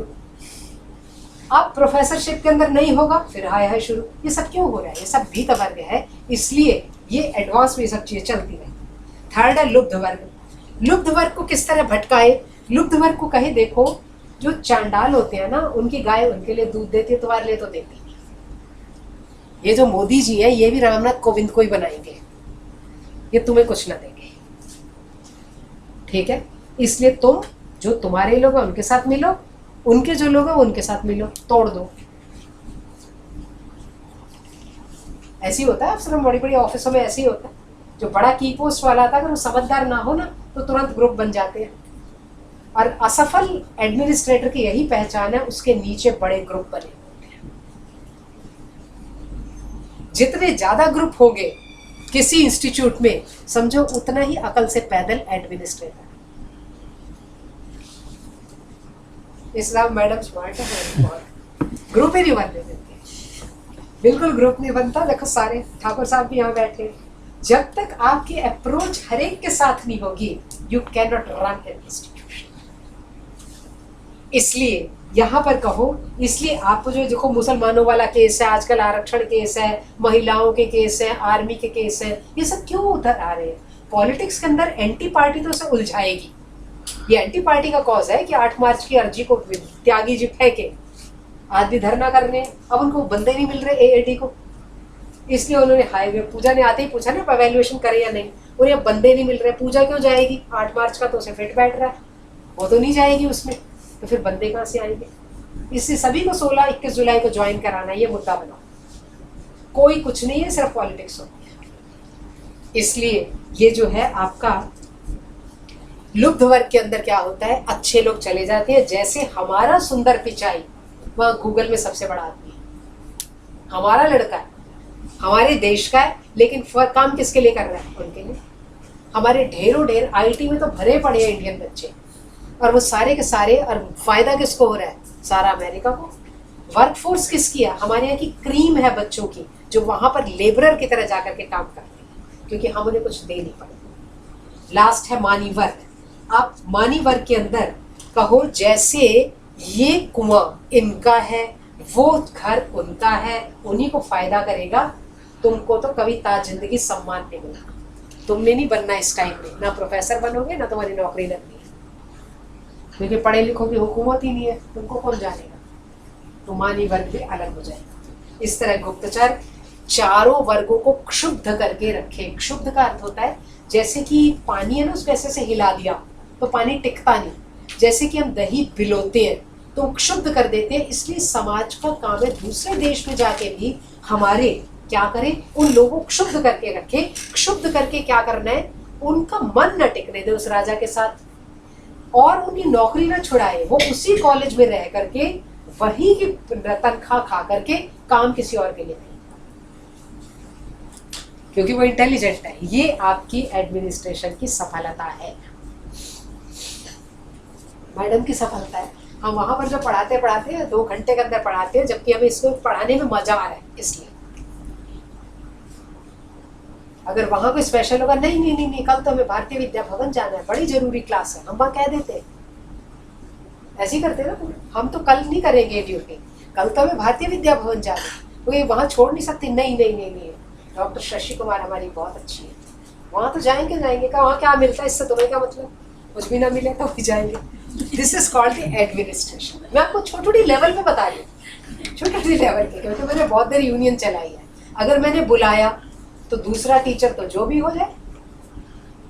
तो बता रही, इलेक्ट्रॉनिक्स में एक लड़का था, अब पूनम भी बैठी है, गुप्ता करके एक बच्चा था, उसकी उंगलियां तबले पे ऐसे चलती थी कि हमने बोल भी नहीं सकते उतना फास्ट। जब वो आया ट्रायल में, तो मेरे साथ एक हिंदी के और है, हमने वो बैठा, जिस तरह से तबला रखा और हाथ रखा, हमने कहा इसको शॉर्ट लिस्ट कर लो। अभी तो उसने शुरू नहीं किया था। अब उसके बाद हमने एक जो ट्रायल का मेथड बनाया, मैंने कहा चलो उसको चौगुन कर दो, जो तुमने चौगुन करो। ऐसे हमने कुछ 4-5 सवाल पूछे, कुछ हमने बोला, उसने बजाया, जो भी धागे तिरके टट्टा जो सब कर करके उसने बजाया। हमने कहा इसको कोई भी तरीके से ले लिया, और वो हमारे साथ 3 साल बच्चे ने जहां भी जाते वो करता था। टीचर से क्या किया, उसको हर प्रैक्टिकल में फेल कर दिया। कहते हैं ये प्रैक्टिकल में नहीं आता। जो बच्चे ऐसे तेज होते हैं ना, वो कर दूसरी तरफ भी लेते हैं, पर है क्या, जब एक आपका प्रोग्राम चल रहा है, तबले में आपको संगत देनी है, तो प्रैक्टिकल भी तभी होना है, तो थोड़ा तो आप माइल्ड हो नहीं। तो उसके नंबर हमने नीचे ऑफिस से सारे लगवा दिए थे। Principal has a prerogative to give the marks, लेकिन आप उसे यूज कैसे करोगे? आप इंस्टीट्यूट के लिए यूज कर रहे हो। उस साल उस बच्चे के होने की वजह से हमारे 27 प्राइज आए डिफरेंट जगह से, ये बहुत बड़ी वो होती है। आप किस तरह अच्छे आदमी को खींचेंगे, इसलिए आप सब वर्गों को क्षुब्ध करके रखो, दूसरी जगह पे उन्हें काम करने दो, लेकिन दिल उनका इधर पड़ा रहे। दिल इधर पड़ा रहने से आप उन्हें कम चीज दोगे, काम आपके लिए है। और ये फेलियर होता है किसी भी एडमिनिस्ट्रेटर का कि उसके आदमी वहां पूरा नहीं दे रहे, बाहर दे रहे हैं। इसलिए एडमिनिस्ट्रेशन का मतलब सिर्फ नौकरी देना नहीं है, नौकरी देने के बाद मैक्सिमम लेना। अब ठाकुर जी जो काम करते ही हैं, लेकिन टाइम से पहले आधा घंटा पहले आज जल्दी आ गई तो खुल गया कमरा, ये एफिशिएंसी है। You got the point? क्योंकि वो ये कह सकते हैं 2 बजे ही खोलूंगा, 2 बनने में 1 मिनट पे, मैं 1 घंटा पहले क्यों आऊं? लेकिन जो भी एडमिनिस्ट्रेशन है, anybody can come bet early, तो आराम से बैठ सकता है। This is called efficiency. आप कैसे कैच करते हैं दूसरे आदमी की विद्वत्ता को और वो चीज को, ये मिसिंग है आज की पॉलिटिक्स में। इसलिए कोई भी इंस्टीट्यूट ढंग का नहीं चलता। जहाँ चलता है, हमारा पुराना प्रिंसिपल ऐसे चलाता तो उसे पता था किसको किस लेवल पे रखना है, तो बहुत बढ़िया कॉलेज चलता था। कॉलेज पोटेंशियल विद एक्सेलेंस हुआ हमारा। उसको जाने के बाद वो भी ओहदा खींच लिया गया यूजीसी ने हमसे। तो ये सब चीजें हेड के ऊपर डिपेंड करती है, एक छोटा आदमी हो उसके ऊपर डिपेंड करती है आप कैसे चलाते हैं इंस्टीट्यूट। ये सब करने के बाद अब आपकी बुद्धि इतनी है, तब आपने किया। अब सब इन लोगों से, गुप्तचरों से मंत्राधिकार। अगली चीज है राजा मंत्रणा करे। मंत्रणा का अर्थ होता है सलाह। अब इसके अंदर बड़े सारे वेरिएशन है, वो आप किताब से खुद भी पढ़ लोगे। मंत्रणा कितनों के साथ करे, किसके साथ करे, कितने लोग बैठाए, कितने लोग ना बैठाए। Vishalaksh, Bharadwaj, Pishun, so many politicians are there, scholars हैं, सबके अलग अलग मत हैं। वो कहता है अगर ऐसी मंत्रणा हो तो इसमें से ये भी बैठाए, वो भी बैठाए, ये भी बैठाए। लेकिन चाणक्य इन सबको नहीं। चाणक्य कहता है ये सब चीजें पिटी पिटाई है, राजा मंत्रणा में अपनी चलाए। हेड ऑफ द इंस्टीट्यूशन एक होता है, जैसे शोर मचाते हैं, एसी के 4 मेंबर नहीं थे तो डिसीजन गलत हो गया। अब जो है जेएनयू में तो हमको बुलाया नहीं और अलग से ये हो गया, ये सब चीजें हैं। लेकिन सर्टेन स्पेशल प्रोविजंस जो है हर एक कुर्सी के साथ जुड़े रहते हैं। वो कहता अगर तुम सारा उसी तरीके से चलोगे, you can not make out the best thing for your society. राजा को चाहिए अपने प्रेरोगेटिव उसके अंदर लगाए और इतना स्मार्ट होकर मीटिंग में बैठे कि दूसरे के भाव, दूसरे का इंगित, दूसरे की नज़र, दूसरे का पकड़ना, दूसरे की भाषा किस तरह बोला जा रहा है ये पता लग जाए। क्योंकि कई के बार लोग सरकास्टिकली बोल के निकल लेते हैं पर वो उल्टा हो जाता है। नंबर 2, आपको किससे करना है? राजा को कहता है पूरा छूट होनी चाहिए। जो आपका बना हुआ है वो तो है ही कि 5 मेंबर होने चाहिए, 75 में से 3/4 होना चाहिए, तब डिसीजन होगा, वो है। पर कहता है इससे अच्छा नहीं तुम कर सकोगे। अच्छा क्यों नहीं कर सकोगे? क्योंकि कुछ एक डिसीजन हम कॉमन में लेते हैं तो कुछ अलग में लेते हैं। कुछ लोग कॉमन में आपको डिसीजन दे के ही नहीं जाते, कहते कर लो भैया जो करना है, यहाँ में क्या करेंगे, कौन सा हमने कॉलेज साथ में जाना, देश भी साथ नहीं ले जाना, वैराग्य की मुद्रा में रहती है। लेकिन यदि हम ठीक बताइए, कई लोग वैराग्य की मुद्रा में रहते हैं, इतनी तो उम्र निकल गई, इतनी रह गई, मैंने कोई बनाया सब, कई दुनिया चली गई, राम भी चले गए, कृष्ण भी चले गए, अकबर भी गया, साथ जानी है नहीं जानी ना, कुछ भी कर लो। कहता है ऐसा नहीं होना चाहिए। चाणक्य कहता है आपका एडमिनिस्ट्रेशन तब बढ़ेगा, आप चिपके रहो ना अपने से। तो ऐसा आदमी जो वैराग्य की मुद्रा में, उससे भी काम लो, वो आपको अलग से कुछ ठीक बता देगा। अलग से भी पूछो, जिसको आप समझते हो अलग से पूछना चाहिए, अलग से पूछो, ज्वाइंटली पूछना, ज्वाइंटली पूछो। 2 धुर दुश्मन उनको साथ बैठा के भी पूछो, 2 परम मित्रों को भी साथ बैठा के पूछो। आप अपनी शतरंज की चाल खेलते रहो। जो 2 धुर दुश्मन होंगे, वो एक जो कहेगा दूसरा काटेगा ही काटेगा, जो पहला कहेगा पहला काटेगा, वो तो काटने ही काटने। तब आपको चीजें मिलेगी, तब आप अपना लगाओ। और जितनी बार भी आप डिस्कशन करो, राजा बिल्कुल तटस्थ भाव में रहे, न उसकी आंखों से पता लगे, न उसके बैठने से पता लगे, न उसके हिलने से पता लगे, वैसे रहे। अब ये चीज सिर्फ किसमें बची है? फौज में। बाकी सब जगह हट गई है। फौज के अंदर वो जा रहा होता है, उसको देखो, ऐसा नहीं उसमें भाव वगैरह नहीं, वो ऐसी रहता। उसकी शक्ल से पता नहीं लगना चाहिए वो खुश है, नाराज है, या उसकी आंखों से, इंगित से, आकार से, प्रकार से, कुछ नहीं, बिल्कुल वैसी रहे। क्यों? क्योंकि लोग भी बड़े तेज होते हैं, आपको कोई बात सुनाते हैं ना, आपका फेस देखते रहते हैं। जो लोग फेस सेटल नहीं कर पाते ना, वो कहते हैं I will talk to you on phone. तो समझो ये गड़बड़ आदमी है। कई लोग कहेंगे ओ अच्छा, tell me how to do, ओ सर ऐसा करने, no I will talk to you on phone. मतलब ये अपने हाव भाव जब कंट्रोल नहीं कर सकते ना, वो घर में बनाते रहेंगे, पूछते रहेंगे, मत दो सजेशन अच्छी। इसलिए मंत्रणा करो। और जो राजा चाहता है, विजिगीषु शब्द का प्रयोग किया, जीतने की इच्छा वाला। देखो राजा का मतलब ही विजिगीषु होना चाहिए, जीतने की इच्छा वाला। जो राजा जीतने की इच्छा करता है, वो जो काम सोच रहा है उसे कभी भी एक्सप्लोर मत करे। हमारे गिरधर की कुंडलियां ना, तब तक मन में राखिए जब लगी कार, यही है ना पूनम, जब लगी कारज होए, कहता वो न बताए, विचारित काम को कभी भी न बताए, अपने भावों को दबा के रखे।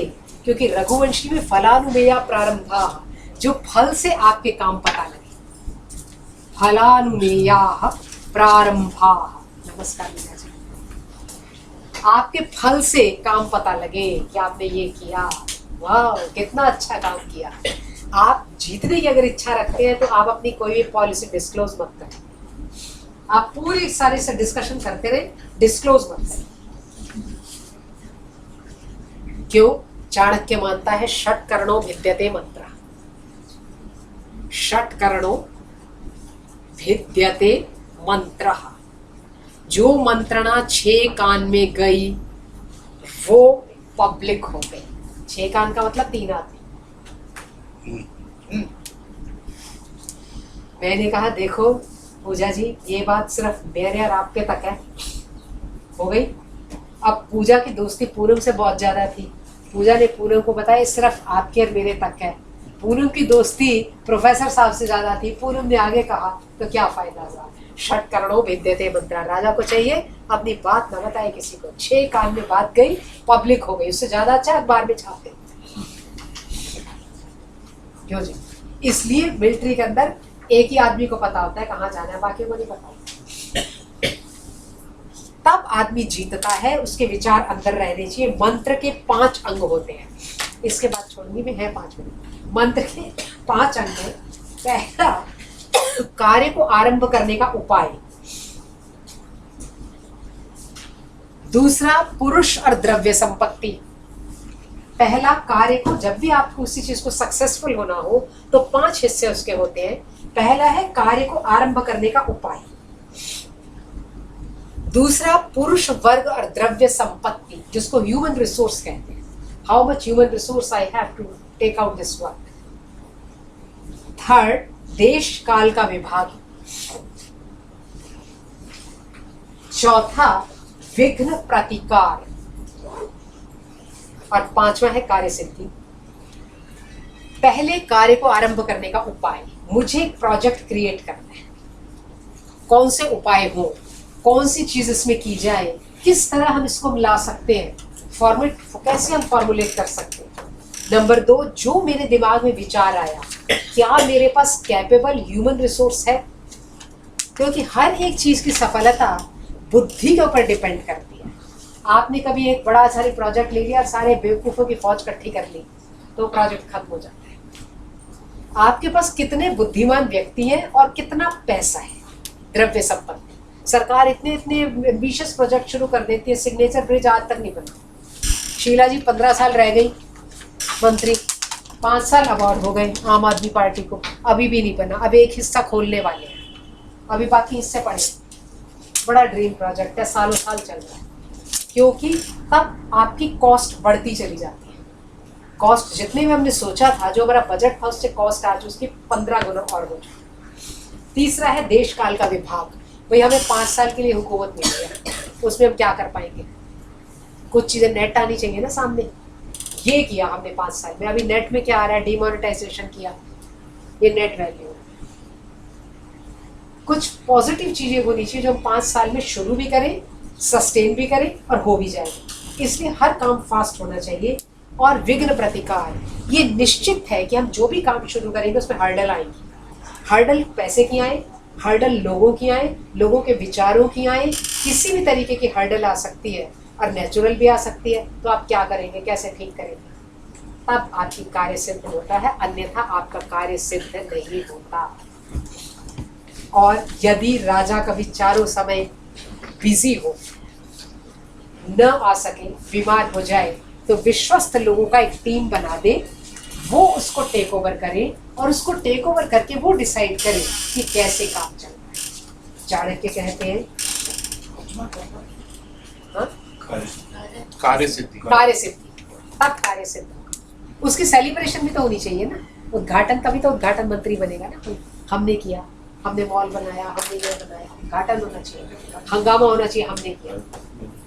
इसलिए चाणक्य एक ध्रुव, इसके अंदर एक सूत्र बताता है जो मैं अपने से बता रही हूँ। हमेशा कोई भी सरकार, कोई भी एडमिनिस्ट्रेटर, कोई भी बड़ी कुर्सी पे आने वाला व्यक्ति जब आए तो पहले ये देखे कितने काम चल रहे हैं, चलने में कौन सबसे पहला पूरा हो सकता है, उसको करके एक चीज तो अपने खाते में डाल ले, तब लोग मानेंगे कि कौन सा काम पहले पूरा हो सकता है। अब एक नई चीज हमने शुरू किया जो कि मेरे टेन्योर में पूरी नहीं होनी, तो लोग कहेंगे कि ऐसा बना था, बड़े ड्रीम प्रोजेक्ट शुरू किए थे, हुआ तो एक भी नहीं। इसलिए हमेशा पॉलिटिक्स के अंदर दो तरीके की चीजें शुरू की जाती है, एक एब्रप्टली आपको फायदा करती है और एक दूर तक जाने वाली चीज होती है। जो पॉलिसी है वो दूर तक जाने वाली रखे और जिससे पब्लिक खुश होती है वो पास की रखे। जैसे बिजली बनाने का बांध बनाना है तो बड़ा लंबा प्रोजेक्ट है, लेकिन इससे कई साल तक शुरुआत अच्छी है। किसने शुरू की थी? मान लो इंदिरा गांधी ने शुरू करी, अब तक चलती जा रही है, दैट इज अनदर थिंग। लेकिन कुछ ऐसा भी होना चाहिए जो इमीडिएट रिफ्लेक्ट करे, क्योंकि लोग कम दूर तक सोचते हैं, उनको इंस्टेंट भी चीजें चाहिए। आदमी इंस्टेंट फूड ज्यादा जल्दी खा लेते हैं, लोग दूसरा बनाने में वक्त लगता है। क्यों जी? करते हैं किचन में जाके इंस्टेंट तो फटाफट बना लेते हैं, ये जल्दी बन जाती है, दूसरे में टाइम लगता है। इसलिए जितने भी प्रोजेक्ट्स पहले से शुरू हो, हर एडमिनिस्ट्रेटर पहले उसे देखे, इसलिए उसे पूरा करे। जैसे हमारे कॉलेज के अंदर प्रमोशन ही नहीं हुई, जो लोग पुराना प्रिंसिपल हुए 10 साल हो गए हुए, जो नई प्रिंसिपल बनी प्रमोशन ही नहीं किसी की कराई, तो नेगेटिविटी होगी। नेगेटिविटी क्या होगी? जो प्रमोशन के लिए लगे थे, रेट्रोस्पेक्टिव होनी थी, उनकी भी नहीं हुई। और फिर अब नया रूल, अब नया रूल, अब नया रूल, वो टिकी गए, रुकी गए। तब क्या होगा? Nobody will take care. इससे जो पिछला पुलिस वाला आया था उसने बहुत सारे वो किए थे, वेलफेयर के काम किए थे, उसकी वाहवाही बहुत हुई। जैसे कि ये लोग कितने कितने दिन खड़े रहते थे। ये छोटी छोटी बातें होती है जो आपको पॉपुलर करती है। उससे पहले किसी ने सोचा ही नहीं कि ट्रैफिक पुलिस वाला कितने घंटे खड़ा रहता है। आफ्टर ऑल वो भी एक इंसान है। एक आदमी की कितने घंटे की ड्यूटी है, वो कहाँ वॉशरूम, उसके लिए कोई नहीं है, वो कपड़ा कहाँ बदलेगा, वो सड़क पे खड़ा है लगातार। ये बहुत छोटी छोटी बातें ये तब समझ में आती हैं जब आदमी अपने इंस्टीट्यूट से, अपने लोगों से, अपने कार्य से प्यार करे, तब उसे समझ में आती है। वरना आप हाई लेवल पे आते हो, जवान को आप जवान समझते हो, छोटी बात है, वो बात बनती नहीं। अब उसने ये छोटी सी बात की कि उनकी इतने घंटे की ड्यूटी, तो एक दिन दे दो, वो भी अपनी पत्नी और बच्चों से बात करें, इसी में उसकी वाहवाही हो गई। पहली बार किसी ने हमें सुना, पहली बार हमारा प्रिंसिपल ने बच्चों के बारे में सुना। ये वेरी वेरी इंपॉर्टेंट थिंग। आप जितनी दूरी रखोगे अपने और लोगों के बीच, उतने अनपॉपुलर होते जाओगे। जितना साथ रहोगे उतने पॉपुलर और सक्सेसफुल होते जाओगे। इसलिए शत्रु पक्ष के अंदर भी मंत्रणा प्रयोग, शत्रु पक्ष के अंदर सिर्फ प्रजा को ले। इसलिए ईस्ट इंडिया कंपनी ने हम सबको परतंत्र कर दिया, क्योंकि they were very clever. Commercial कॉम थी, very clever. East India Company आई, उसने देखा है सब लड़ रहे हैं, इधर का राजा उसको मारता है, उसका उसको मारता है, हिंदू मुसलमान से लड़ रहा है, मुसलमान हिंदू से लड़ रहा है, ब्राह्मण शूद्र को ये कहता है, शूद्र इसको कहता है। आज तक हम उसे भोग रहे हैं, उनकी डिवाइड एंड रूल की पॉलिसी को, ठीक है। और जो उन्होंने सारी फौज सब कुछ बनाई, वो सारी अपने तरीके का बना दिए, कॉन्स्टिट्यूशन अपने तरीके से क्रिएट कर दिया। हिंदू कल्चर को उन्होंने समझा नहीं, जिस दलित शब्द के अर्थ को मिस इंटरप्रेट किया, आरक्षण की नई फौज पैदा कर दी, आज तक समाज इकट्ठा नहीं। ये जो सारी चीजें करने के साथ साथ दो चीजों पर जो अत्याचार उन्होंने किया, एक हमारी एजुकेशन सिस्टम, क्योंकि इस एजुकेशन सिस्टम में जब तक लड़का 17-18 साल का होता था तब तक वो अपने आप में एक इंडिविजुअल पर्सनैलिटी बनता था, वो उन्होंने तोड़ दिया। उसको भी एक लालची बना दिया। हमारे यहाँ तो कहते थे वैराग्य सबसे बड़ी चीज है, उसको भी लालची बना दिया। और दूसरा, घर तोड़ दिए, स्त्री को इतनी स्वतंत्रता देते चले गए, इतना वो करते चले गए कि वो यूनिट भी तोड़ दिया। दोनों यूनिट के ऊपर अब देखो, इसको कहते हैं फॉरेन पॉलिसी। आज तक ना घर जुड़ रहे और ना ही आपके एजुकेशनल इंस्टीट्यूशन ठीक हो रहे। 70 साल हो चुके, इसलिए लोग रहे यहाँ है भारत में, लेकिन सब अंग्रेजी अच्छी तरह पढ़ रहे हैं। इसको कहते हैं सक्सेस ऑफ द एडमिनिस्ट्रेटर। इस बार बिहार में हिंदी में बहुत ज्यादा बच्चे फेल। बारहवीं में नकल नुकल से पास होते हैं, अखबार में खबर आई है। अब हिंदी ज्यादा कमजोर हो रही है बच्चों की बिहार में। वो तो है ही। मैंने अपनी नीस को बोला 32 लिखो, कहती what do you mean by it? 32 she has written, मतलब 32 नहीं पता, 79 और 89 तो बिल्कुल ही नहीं मेरे पता। बेटी को भी। मैं बता रही हूँ, मैं ऐसी बोल रही थी 32 है, 32 मत फाड़ो। तो 32 मीन्स 32 होती है तो 32, हम हंसते हैं ना 32 हो, मतलब 32 फाड़ना। तो व्हाट डू यू मीन 32 यहाँ क्या हो गया? अब वो जो है एक हमारे बेल में बहुत बड़ा एमडी है मेरे कोलिग्स के हस्बैंड, वो बेचारे गांव से पंजाब से पढ़े हैं। वो जब सारा करने के बाद भी ना, जो सारा बच्चे बड़े बड़े वकील सब बन गए, ते पहुंचा 25 होए ने, ते 6-25 होए ने। तो क्या बोल रहे हो पापा, पढ़ लिख के बेकार के बाद। तो इसलिए आपका जो है ये उनकी सक्सेस है। आज हम भारत में बैठे हैं, लेकिन हम सारा उनकी बात मानते हैं, उनका कपड़ा उनका ये, इसलिए फॉरेन पॉलिसी इसको कहते हैं। आप उनके दिल जीत लो, उनको कर दो धराशायी। आज तक भी भारत खड़ा नहीं हो सका, न एजुकेशन में, न कमर्शियल में, न बिजनेस में, न खेती में। इसको कहते हैं सक्सेसफुल फॉरेन पॉलिसी। ठीक है। इसके बाद विनय अधिकरण के अंदर 2 एक चीजें और हैं। दूध भेजने, अब राजा दूध भेजे, दूध प्राणी ही डालता है, कैसे लोगों को दूध भेजे। दूध की भी क्वालिटीज यही है, और दूध किस टाइप का हो, अपनी बात को कहने वाला हो, इफेक्टिव हो, स्मार्ट। हमारी ये एसेंशियल क्वालिफिकेशन जो आजकल बनाई है, सब क्रीम नहीं ला पा रहे, कहीं भी क्रीम नहीं ला पा रहे, न कृषि में, न व्यापार में, न एजुकेशनल इंस्टीट्यूट्स में, न टीचर्स में, कहीं भी क्रीम नहीं है। जो क्रीम लाने का मेथड होता है ना, वो डिफरेंट होता है। उसमें आपको इतना बड़ा क्लोज टच देना पड़ता है चीज के लिए, तब आप क्रीम लाते हैं। आपको अपने इंस्टीट्यूट को फोकस करना है, आपको उसको वर्ल्ड लेवल पे, इसको इंटरनेशनल लेवल पे डालना है। वो ऐसे ही थोड़ी आएगा कि कोई भी बन जाए। इसलिए अच्छे अच्छे टीचर आप वो प्राइवेटाइजेशन की तरफ कर दो, प्राइवेट कर दो, फिर उसमें अलग टाइप की प्रॉब्लम्स आएंगी।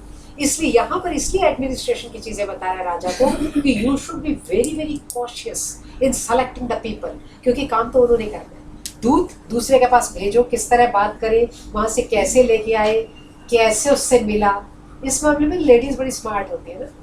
तो जैसे कि हमसे तो बात करनी हो, किसी के घर गए, जेंट्स नहीं इतना बताते, दरवाजा खुला, खुश होके खोला या उदास होके, शक्ल क्या बनाई थी, पहना क्या था, है ना। हम सिलसिलेवार बताते हैं।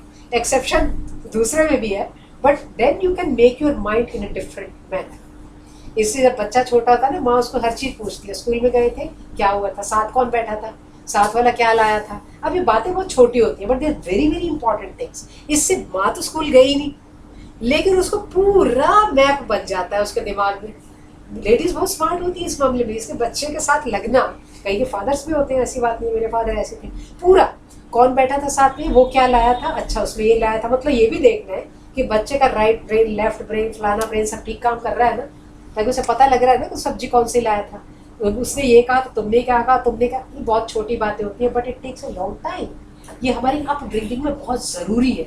और राजा को तो एक देश की अपब्रिंगिंग करनी है। इसे दूत रखें, दूतों के ऊपर विश्वास करें। अब 2 चीज़ें इसके अंदर और हैं जिसका बंद करती थी, राजपुत्र की रक्षा, क्योंकि ये उसका माइनस पॉइंट है, और पत्नियों से बचाव। संभाजी को मार दिया था पत्नियों ने।